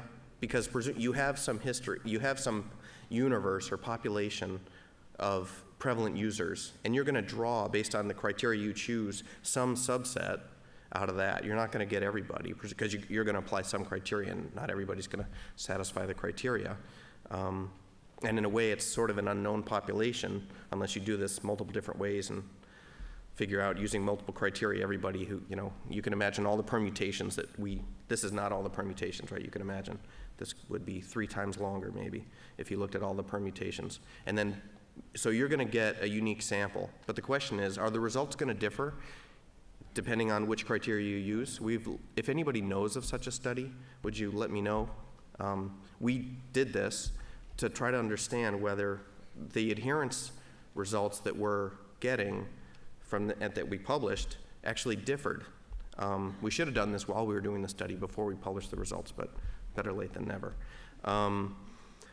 And so we found in the original study that, which was consistent with what other studies had found, is that in the year leading up to the copayment increase, medication adherence was increasing in the population, and then once the copayment increase occurred, adherence declined. So it was kind of a spike, is how I guess we characterize it. So we applied these 3 additional alternatives, okay? And so we were expecting that, that everything would line up and we would just have 4 overlapping trend lines, right? But it turns out that they didn't overlap quite as much as we'd hoped. So the open squares are the original results that we published in 2010. So you can see a pretty sharp spike and then a decline. But the results are quite different. I think of this as quite different depending on which criteria you use. And to sort of provide some precision based on a great comment from a reviewer, we also estimated, point estimate, that is a year before the copayment increase and a year after, just a simple difference. Did adherence change much across these? Because even if the trend lines are different, if the difference is really similar, then that's maybe not so worrisome, because we still get the same difference estimate, which is really what you care about from a clinical or policy perspective. But in fact, no. The differences do vary depending on the criteria that you use. So this made us suggest basically that we need to retract our 2010 paper, because we maybe provide, that is, our 2010 results may be an artifact of the criteria that we chose to some degree. And we just did this in the context of diabetes. So we haven't done this in a host of whatever condition you have in mind right now. It'd be great to go ahead and do this, because as far as I know, nobody's done this across other conditions. So this is, to me, a cautionary tale about your inclusion criteria for a prevalent user, because this has to be, if we're going to be doing CER and lots of drug studies around these kinds of issues, everybody's going to have to be defining their prevalent users, and you're going to have to come up with criteria that are defensible and don't generate artifacts like we did. This may not be such a big deal if you're looking at something like natural history, and so that there's not some index event like a copayment change or some other change for which you would expect a really dramatic adjustment in your outcomes trends. So it may be that in another context where there isn't some clear intervention, that it may not be so problematic, but we haven't done that work yet. So, and I just thought I'd throw out some examples of what, in my mind, seem like incident or prevalent users under different examples. The medication one is obvious, I guess, but here are some others that may be obvious as well. So then the second design criteria is the use of control groups, which is probably obvious to everybody, right? So counterfactual is a Don Rubin term. It's synonymous with control group or comparator, which I guess is a CER term. And so how do we know what would have happened to people who got treatment in the absence of treatment? We don't, right? So we need some counterfactual. We need some way to characterize what that might be. And so a control group is the way to do that.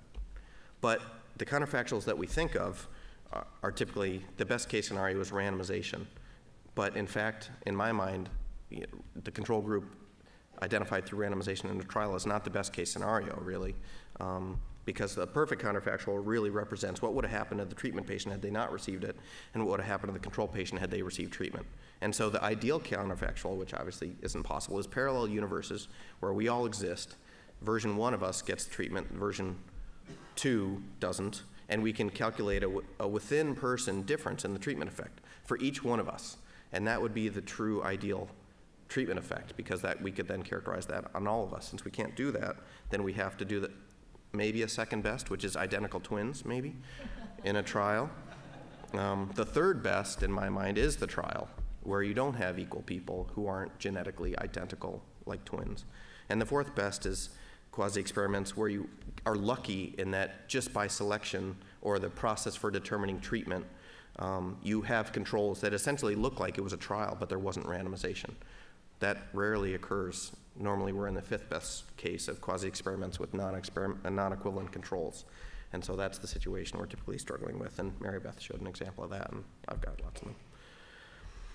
So, how does this imbalance arise? Through self-selection, either because physicians or patients who patients who think they're going to do well with treatment choose it, or physicians who think this patient's going to do well with treatment give them that treatment. But typically, so through this self-selection process, we have imbalance and observed covariates, and then by assumption assume that the unobserved factors are also imbalanced. And so with this, we have the challenge of interpreting treatment effects. Is it the treatment is protective or harmful, or is it selection bias because of favorable selection or adverse selection, or is it a combination? In a trial, that's easy. We can just, through randomization, take the selection bias problem off the table, run our trial, estimate your outcome equation, and the coefficient tells you the treatment effect. In quasi-experiments, where both are in play, essentially we've got it's a 3-by-3 table: favorable selection, no selection, adverse selection, treatment is beneficial, treatment is null, treatment is harmful. And you don't know which of these 9 cells you're in unless you, I guess, look at things carefully, as Mary Beth had.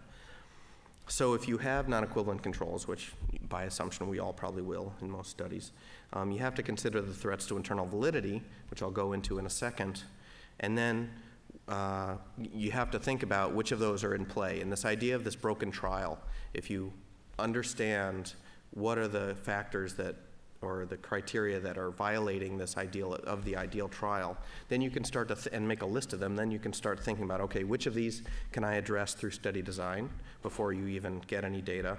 What can I do through measurement before you get any data? And then if you're stuck and there's some things you can address, like unobserved confounding, because you can't measure stuff to sort of make it observed, then what are you going to do statistically? And then if you can't do anything there, what's left?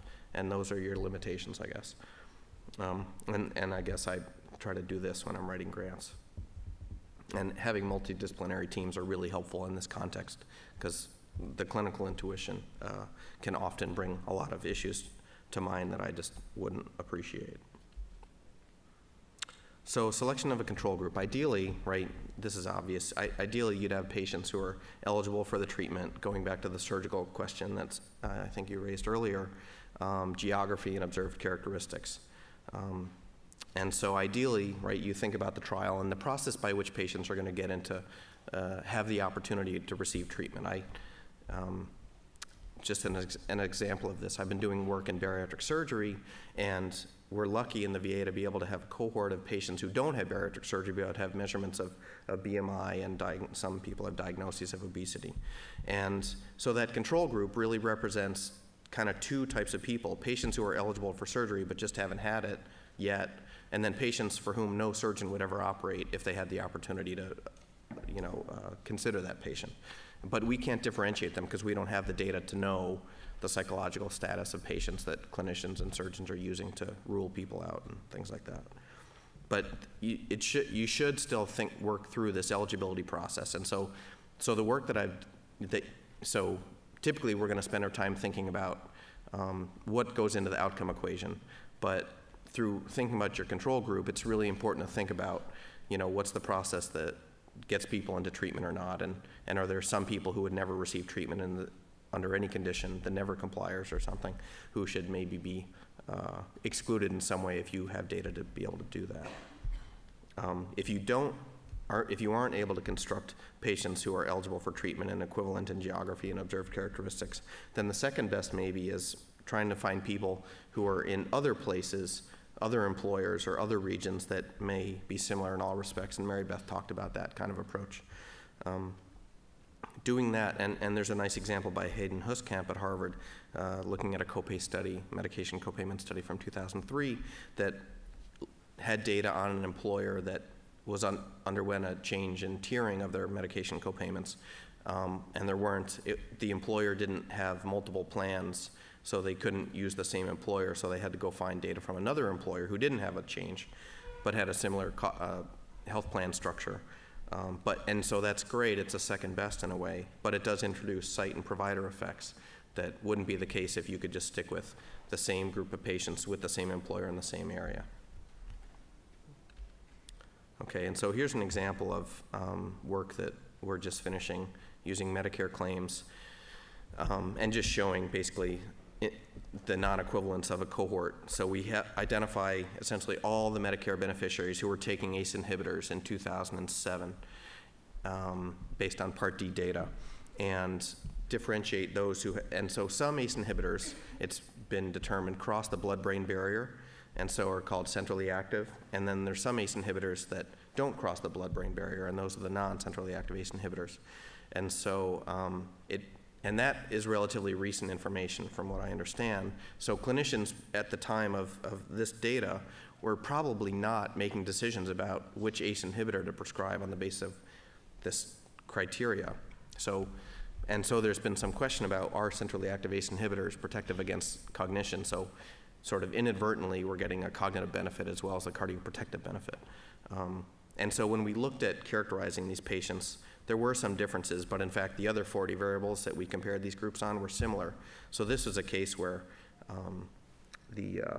we're getting relatively close through luck, really, to having fairly equivalent controls. But there are still important imbalances that we see and some important characteristics that are predictive of mortality that we have to worry about in our analysis. So this is just an example of an imbalanced control group, or somewhat imbalanced control group. So, and when you're thinking about identifying a control group, you want to often go to the literature and try to see what other people have done. But I guess I would also suggest that it makes sense to think about, again, the ideal scenario. If you have your ideal, unlimited resources, unlimited collaboration from colleagues and time, how would you go about identifying a control group? And so, so an example, I guess, that I'm working on right now that is an example of considering control group identification in an ideal way, if possible, because typically we're looking under the lamppost and working with the data we can, and oftentimes that's far from the ideal. And so an example of this is as I'd mentioned, we're doing this bariatric surgery evaluation, trying to compare surgical veterans who had bariatric surgery in the VA with veterans who didn't have bariatric surgery in VA. And the traditional approach to identifying controls in observational studies is through diagnosis codes of morbid obesity, because most health systems don't have BMI data the way the VA does. And so that's what they've had to do. Most studies in bariatric surgery, if they weren't trials, were case series without control groups. So having a control group, even if it's identified by ICD-9 codes, is in theory a step in a stronger study design. But we wondered, since we have both BMI data and these diagnoses, to know whether the patients who are identified through diagnoses represent a random sample of all patients who might be eligible for surgery or not.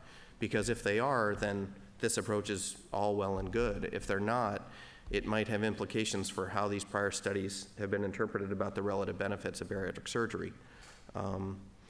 So basically that's what we did. And so there were about 7 to 8% of our veterans in this large cohort of patients who didn't have surgery in VA had a diagnosis code as well as BMI data. But most of them, the 32,000, only had BMI information, which is great. That's what the guidelines are structured around, so that's, in some sense, at least on the criteria of BMI threshold, defines the eligible population. And thankfully, they were fairly similar in age, not in terms of elderly or not, but just the mean age. But there were important differences in marital status and, importantly, in BMI. So it looks like, maybe no surprise, the heavier people are the ones who are being prioritized for surgery in VA, which is, from a social perspective and a VA perspective, maybe the right thing. But it might suggest, if these results are consistent with what you would find outside of the VA, it suggests that studies based upon the subset who have this diagnosis in the absence of BMI are really different than the more general population that might be eligible. And so in the ideal world, we would identify controls to compare with bariatric cases from BMI. If we can't do that, we do it through ICD-9. So basically, my point is, think about the alternative approaches to identifying a control group. Maybe consider doing multiple approaches if there are multiple approaches and you can afford the time, because your results might be sensitive to your choice of control group. So sort of the takeaway point initially here, incident versus prevalent, right? Choose them carefully, I guess. Everything we're going to say today is probably be careful, be thoughtful about it, right? The control group, need to think carefully about it, and you may be stuck in this case if as soon as I leave the VA and do non-VA work in bariatric surgery, I'm again stuck with the ICD-9 codes. But it's important to be very careful about our choice of control groups and incident versus prevalent, because it really may change our results. Ideally, you could do the analysis of incident and prevalent users to see if the results are different, and then document all your stuff carefully. So what are the threats to internal validity that these design choices may need to be mindful of? So one is ambiguous temporal precedence. That is, which came first, chicken or egg? The volume, is it outcome or treatment? Is the outcome variation we're seeing a result of treatment or other things? You can't tease that out necessarily through design if you have a cross-sectional cohort. Maybe statistics can save you in this instance, as has been done in volume-outcome relationships by Hal Luft and others. And then there's the selection bias issue that we've talked about a fair bit that everybody's aware of. And here's an example of this bariatric surgery study where we had a humongous cohort of non-surgical controls identified from BMI, and they were different in basically every way from the surgical cases. And part of this p-value is driven by the sample size, so standardized differences, which are insensitive to sample size, still show significant differences where standardized differences greater than 10 in absolute value indicate imbalance. So lots of problems. We couldn't just deal with this. There's probably unobserved confounding going on since there's so much imbalance in observed covariates. So we did matching to try to deal with that. So if you have temporal precedence issues and history selection threats, what do you do? With ambiguous temporal precedence, ideally, you can go back in time in your data to identify the initiation of treatments or prior outcome events that are around your outcome, so you can really tease out a little bit through data the temporal precedence issue. But it's not fixable by design and cross-section, so you got to use statistics to work that out through IV kind of methods. And then selection is really through design. Hopefully you can be careful about identifying your control group to somehow be lucky in getting to a fairly equivalent control group. If you can't do that, and you know that there's going to be imbalance in your covariates, then you want to do additional data collection. So think about all the unobserved factors that you'd like to have, and then if you're so lucky to have the time and budget to do a survey, then survey those folks or bring in secondary data, as Mary Beth had suggested. And absent that, then you have to do statistical methods, which Alan will talk about. Then there may be history threats, which is, I guess I think of as co-occurring events that may be explaining outcomes variation. In a context of trials, a lot of my colleagues at Duke and the Durham VA are running trials, but they're all simultaneously competing for the same patients. And so their patients may be enrolled in 2 other trials simultaneously that are all generally around cardiovascular risk. And so the effect that they're seeing in their trial may actually be driven because a high enough proportion of their patients are in some other trial that really works and my colleague's trial doesn't, or vice versa. And so maybe that's a crazy example, but you see what I mean. And I do have an actual example of this in the context of an observational study. And so it could be that the changes that you're, so this second example is when I and other people look at the impact of some benefit change on costs or adherence or whatever, we focus on the one little copayment change that we're interested in. But health benefits changing annually are all sorts of things are changing. The premiums are changing, the deductibles are changing, the inpatient, all these other benefit designs are bundled. It's a bundled package. So the effect that we're seeing is not necessarily just the effect of the single thing that I'm calling my treatment. It's actually representing a whole bunch of other things that are correlated with it. And I'll give an example of that. And then maturation is where there's just naturally occurring things that happen over time, aging effects and cognition that just occur if you have a long panel that are really important to consider. So this history threat, here's the example. So back to this sort of ill-fated copay study. Not only was the criteria that we chose kind of a problem, but we got funded to do this study. And then like a couple months before we were about to start it, we were having a conversation with someone and they said, oh, did you know the VA increased its copayments for primary care and specialty care visits like 3 months before that? And I was like, no, that would have been really helpful to know. And I'm glad the reviewers didn't know it because they funded it, and had they known that, they wouldn't have funded it. Because this is essentially a co-occurring event that makes the distinct identification of the impact of the medication copayment increase impossible to differentiate. We tried some adjustment approaches to do that, but it was hopelessly impossible. So had the specialty and primary care copay change occurred a year before, and there was a cross-price effect of those visit copayments on adherence, maybe we could evaluate some step function, and through that step function of a year, year prior to the visit copays changing, adherence drops a touch, and then when the medication copayment is in place, then we see a bigger drop. Maybe that would have been able to, had that worked out, that'd be a way to be able to identify such a thing. But when they're so close, it's impossible to tease them out.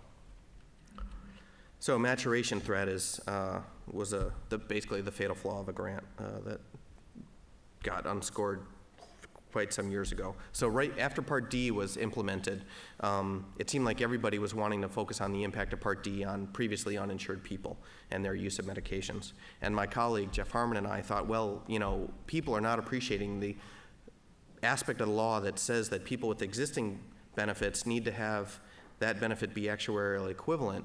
And so for Medicare beneficiaries with really generous employer-provided drug coverage, that actually would represent a reduction in generosity, which might have an impact on their medication adherence and everything else.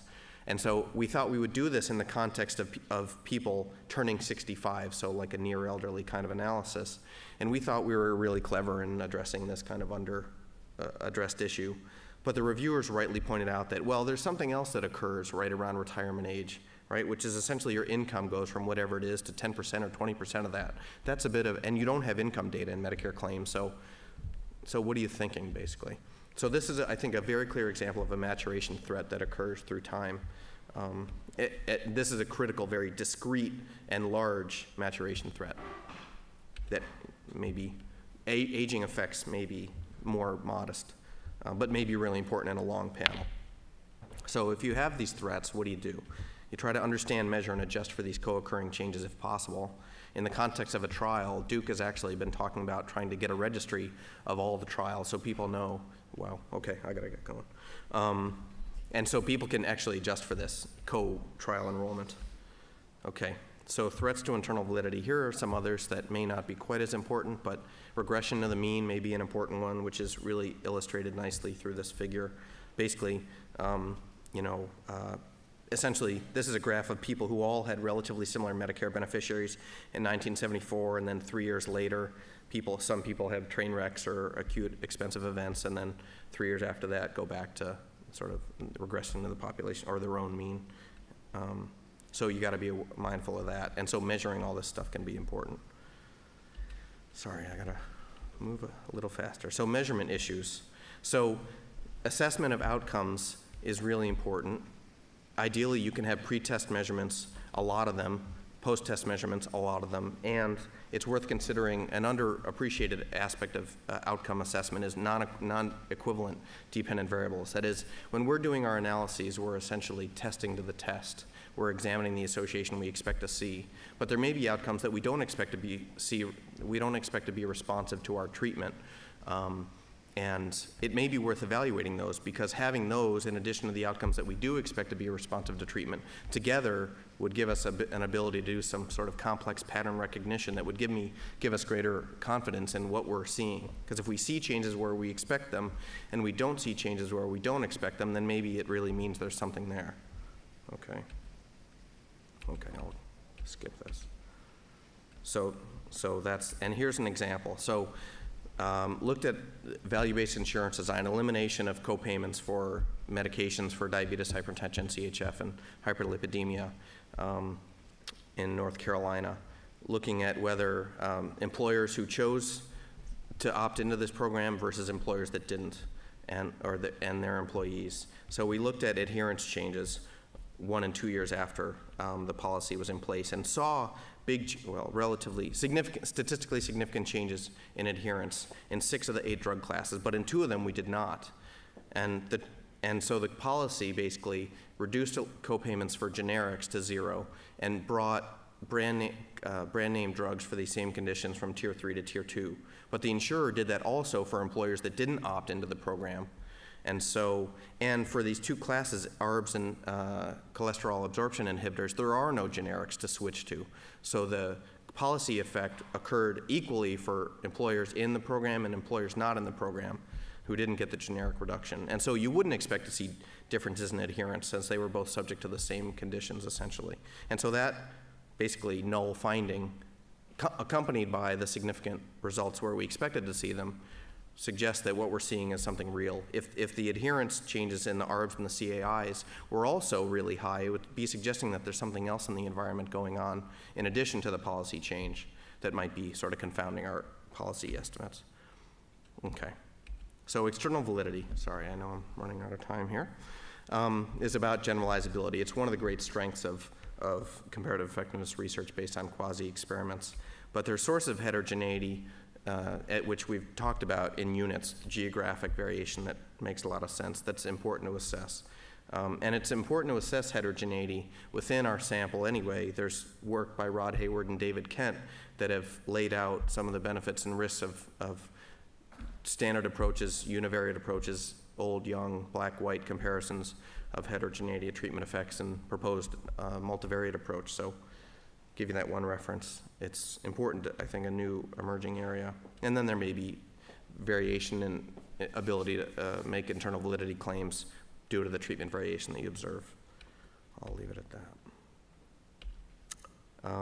But I think CER, based on these quasi-experimental designs, have real advantage of being able to have some generalizable findings because we can do large samples with Medicare claims and other national data systems. So bottom line, internal validity we really have to guard against. That is the critique we are subject to, and the Wall Street Journal front page article made mention of. We have the benefit of external validity potentially for using national data. And I guess because of the quasi-experimental designs and the threats, we have to be very thoughtful about our design and our measurement because those may get us out of jams that we can't get out of through statistics. And this was a quote that a colleague of mine, or a journal that I have been reading a lot lately thanks to being introduced to it by a social psychology colleague. And I really think this reflects how I think about these issues. So thanks.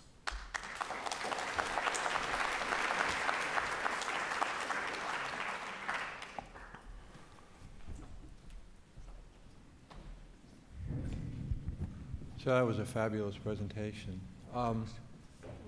One threat to internal validity is, in terms of publication, is publication bias, where if something makes sense, it's so much easily acceptable. I mean, everyone knew that HRT protected against heart disease. You know, doctors now go through revisionist. Oh, no, I didn't used to believe that. But everyone believed it. It was just so obvious because all the animal models showed it, too. Same with vitamin E. There was just fabulous data on vitamin E and very good observational trials. And I'm wondering, and that's a powerful force, I think, for violating internal validity in terms of these observational trials, in terms of when people begin to think that they're good enough to publish and when the reviewers think that. I wonder in the concordance between RCTs and observational trials, what gives an observational trial tremendous validity and biological possibilities. There's already an RCT that shows the same thing. And I think there's enormous publication bias, particularly in the cancer literature where there's a huge you know, there's just tons of RCTs and everything, and that are actually followed by observational trials saying, yeah, they're right. And I think some of the concordance between RCTs and observational trials might be overdone simply because of those types of biases. Yeah, that's a great point. I think there's,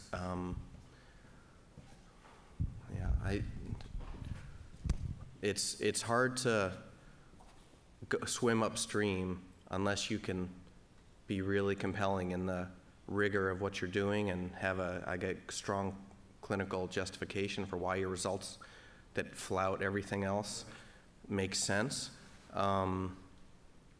Particularly if you're looking at a population that's been studied repeatedly and there's this, the assumption of the truth has been reified based on this earlier work. And it's I think, a great challenge to be able to argue, if you do an observational study that counters all the trial work, how to be able to argue that what you're finding is, in some sense, more closer to the average treatment effect than what the trial found. I'm hopeful that with CER coming and the recognition of the value of quasi-experimental CER, that we can have a more complete discussion about the relative strengths and weaknesses of trials, not just the relative weaknesses of observational studies. And think about, there's a really nice paper actually that I have been carrying around for a while, but actually read on the flight down here, which I would recommend to everyone, which is by Gary King. The first author is IMAI, and Elizabeth Stewart at Hopkins, called something like Misunderstanding of Experimentalists and Observationalists or something, that talks about the population average treatment effect is kind of what we would all like to get. But that is subject to several biases. Sampling bias is a big source because we're not necessarily sampling randomly from the population. And then there's treatment bias, or the covariate imbalance biases, due to observed and unobserved things. And it's a really nice framework for thinking about and arguing about the relative value of observational studies and trials. So I don't know if I answered your comment, but go read that article, and that'd be the basis for starting a discussion, I think. Yeah, thanks. Over here to your left. Yes, sir. Really enjoyed your comments. Ethan Holm, University of Texas Southwestern in Dallas. Jim's comment about publication bias made me think that, you know, there's now a registry of trials to try to address that, but there's no registry of observational studies. So a million years ago, you know, we got asked by the IOM to do a systematic review of the volume outcome relationship. And one of the things we came across is, you know, how come there's so few studies on common conditions, procedures, other things? And as we sort of probed investigators, that, oh yeah, we looked at that, but we didn't find anything, so we didn't publish it. Or, well, we gave that one to a graduate student because we didn't think it was very promising, and you know, it went nowhere. And so, you know, you really struggle when you try to look in the observational published literature for no difference studies, right? And we face this as reviewers and editors as well. And so, you know, it made me think about whether or not, you know, on a certain level, we need a registry of observational studies, or at least, you know, at the level of sort of funded, you know, federal studies. It'd be hard to enforce because it's so easy to do different takes on observational studies. But this is sort of another bias that, you know, just occurred to me that's going to be very difficult to deal with. Yeah, it's a great point. I would look forward to you setting up that registry. I know ARC is, through R21 mechanism that I'm involved in right now, trying to work on data dissemination and making data publicly available by grantees out of this mechanism, and hope maybe that is a way to bring to light data that might not get published. But it's a great idea because it would enable systematic reviews of a whole host of things if that was out there, the way Peter Newman has constructed this registry of trials. It's a great suggestion. Hi, this is Arun Karpur from Cornell University. First of all, thank you for such a wonderful presentation and informing us about the pitfalls and potential threats to all the validities in quasi-experimental studies. But I want to take this point also to researchers such as yours and the previous speaker, as we need to do a more concerted effort in highlighting the role and the value of quasi-experimental study designs and contextualize that within the framework of comparative effectiveness research. Because more often than not, whenever there is a new initiative or a new focus that gets generated in health services research, or even in my world, which is rehabilitation services, there is a tendency for us to just glorify randomized clinical trials and end our papers saying that, oh, we may need to do a randomized clinical trial study to confirm this. But at least from your presentation and from the focus work that you all have done, it appears that the observational studies are leading to newer discoveries that RCTs might not have picked up. So all the conjecture that gets nullified in the randomized clinical trial framework, where we say because of randomization, none of these matter. But here, because of the fact that they cause a problem in your design, you're able to discover the effects of all these factors. So I think my comment to your presentation would be that there must be a concerted effort from a design perspective to highlight the value of quasi-experimental design in a CER framework. I appreciate your comment. Based on the CTSA training that goes on at Duke, I guess is the one experience I can refer to, trials receive prominent emphasis in the education that physicians who are going after a master's receive. And only a year ago were my colleague Leslie Curtis and I approached about teaching a course on CER methods using quasi-experiments. I think it would be really good for medical schools to provide that kind of training, because otherwise clinicians have to pick it up on the fly if they find this approach appealing. And that statement may not generalize. It may be that all medical schools have such courses. So I think a symposium like this is really helpful to at least spread the gospel of the possibility of this. There's the Journal of Comparative Effectiveness Research that is doing some of this. If you look for it, there are articles out there, but I think there's not a whole body of literature, I don't think, that people can turn to that talks about the pros and cons, the alternative approaches. I think this one MI article is handy. So it does feel a little bit like a little bit two camps, that it's like, why can't we all just get along, because better work will be done if the trialists are on the same team as the observationalists, pounding on the observationalists about study design issues, and vice versa. I think there's great value in that. I feel lucky to be at the center I'm at in Durham, because we do that, and it results in better work that wouldn't be as good if I didn't have those colleagues. Hi, I'm Cality Davies, a Rice-trained statistician working with a group at MD Anderson in CEA analysis, actually led by Scott Cantor. I really enjoyed your talk. There was one point that you made in terms of the inclusion criteria can impact adherence results.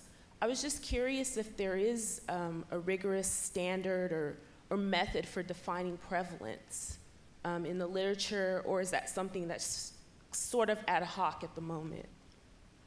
For identifying preference? Or for defining prevalence? No, well, Alan, do you know of one? No. Okay, yeah, I don't. I think if we can get this paper accepted, it may potentially be the first paper to do this kind of thing. I don't know. Does anybody know of such a paper that looks at different criteria for identifying prevalent users? No, I mean, we haven't found one. So it seems to me that there's a methods grant that somebody should write to say, we're going to try all these criteria across all these conditions and see what we find. But no, there is not. So if you can afford the time, I would recommend talking out with your team, picking 2 or 3, and then trying them.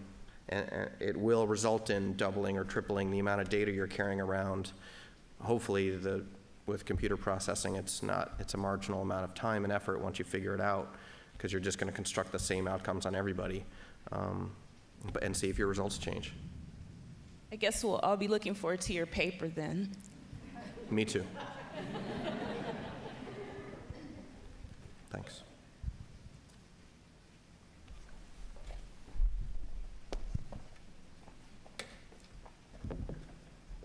Well, thanks very much, Dr. Majewski.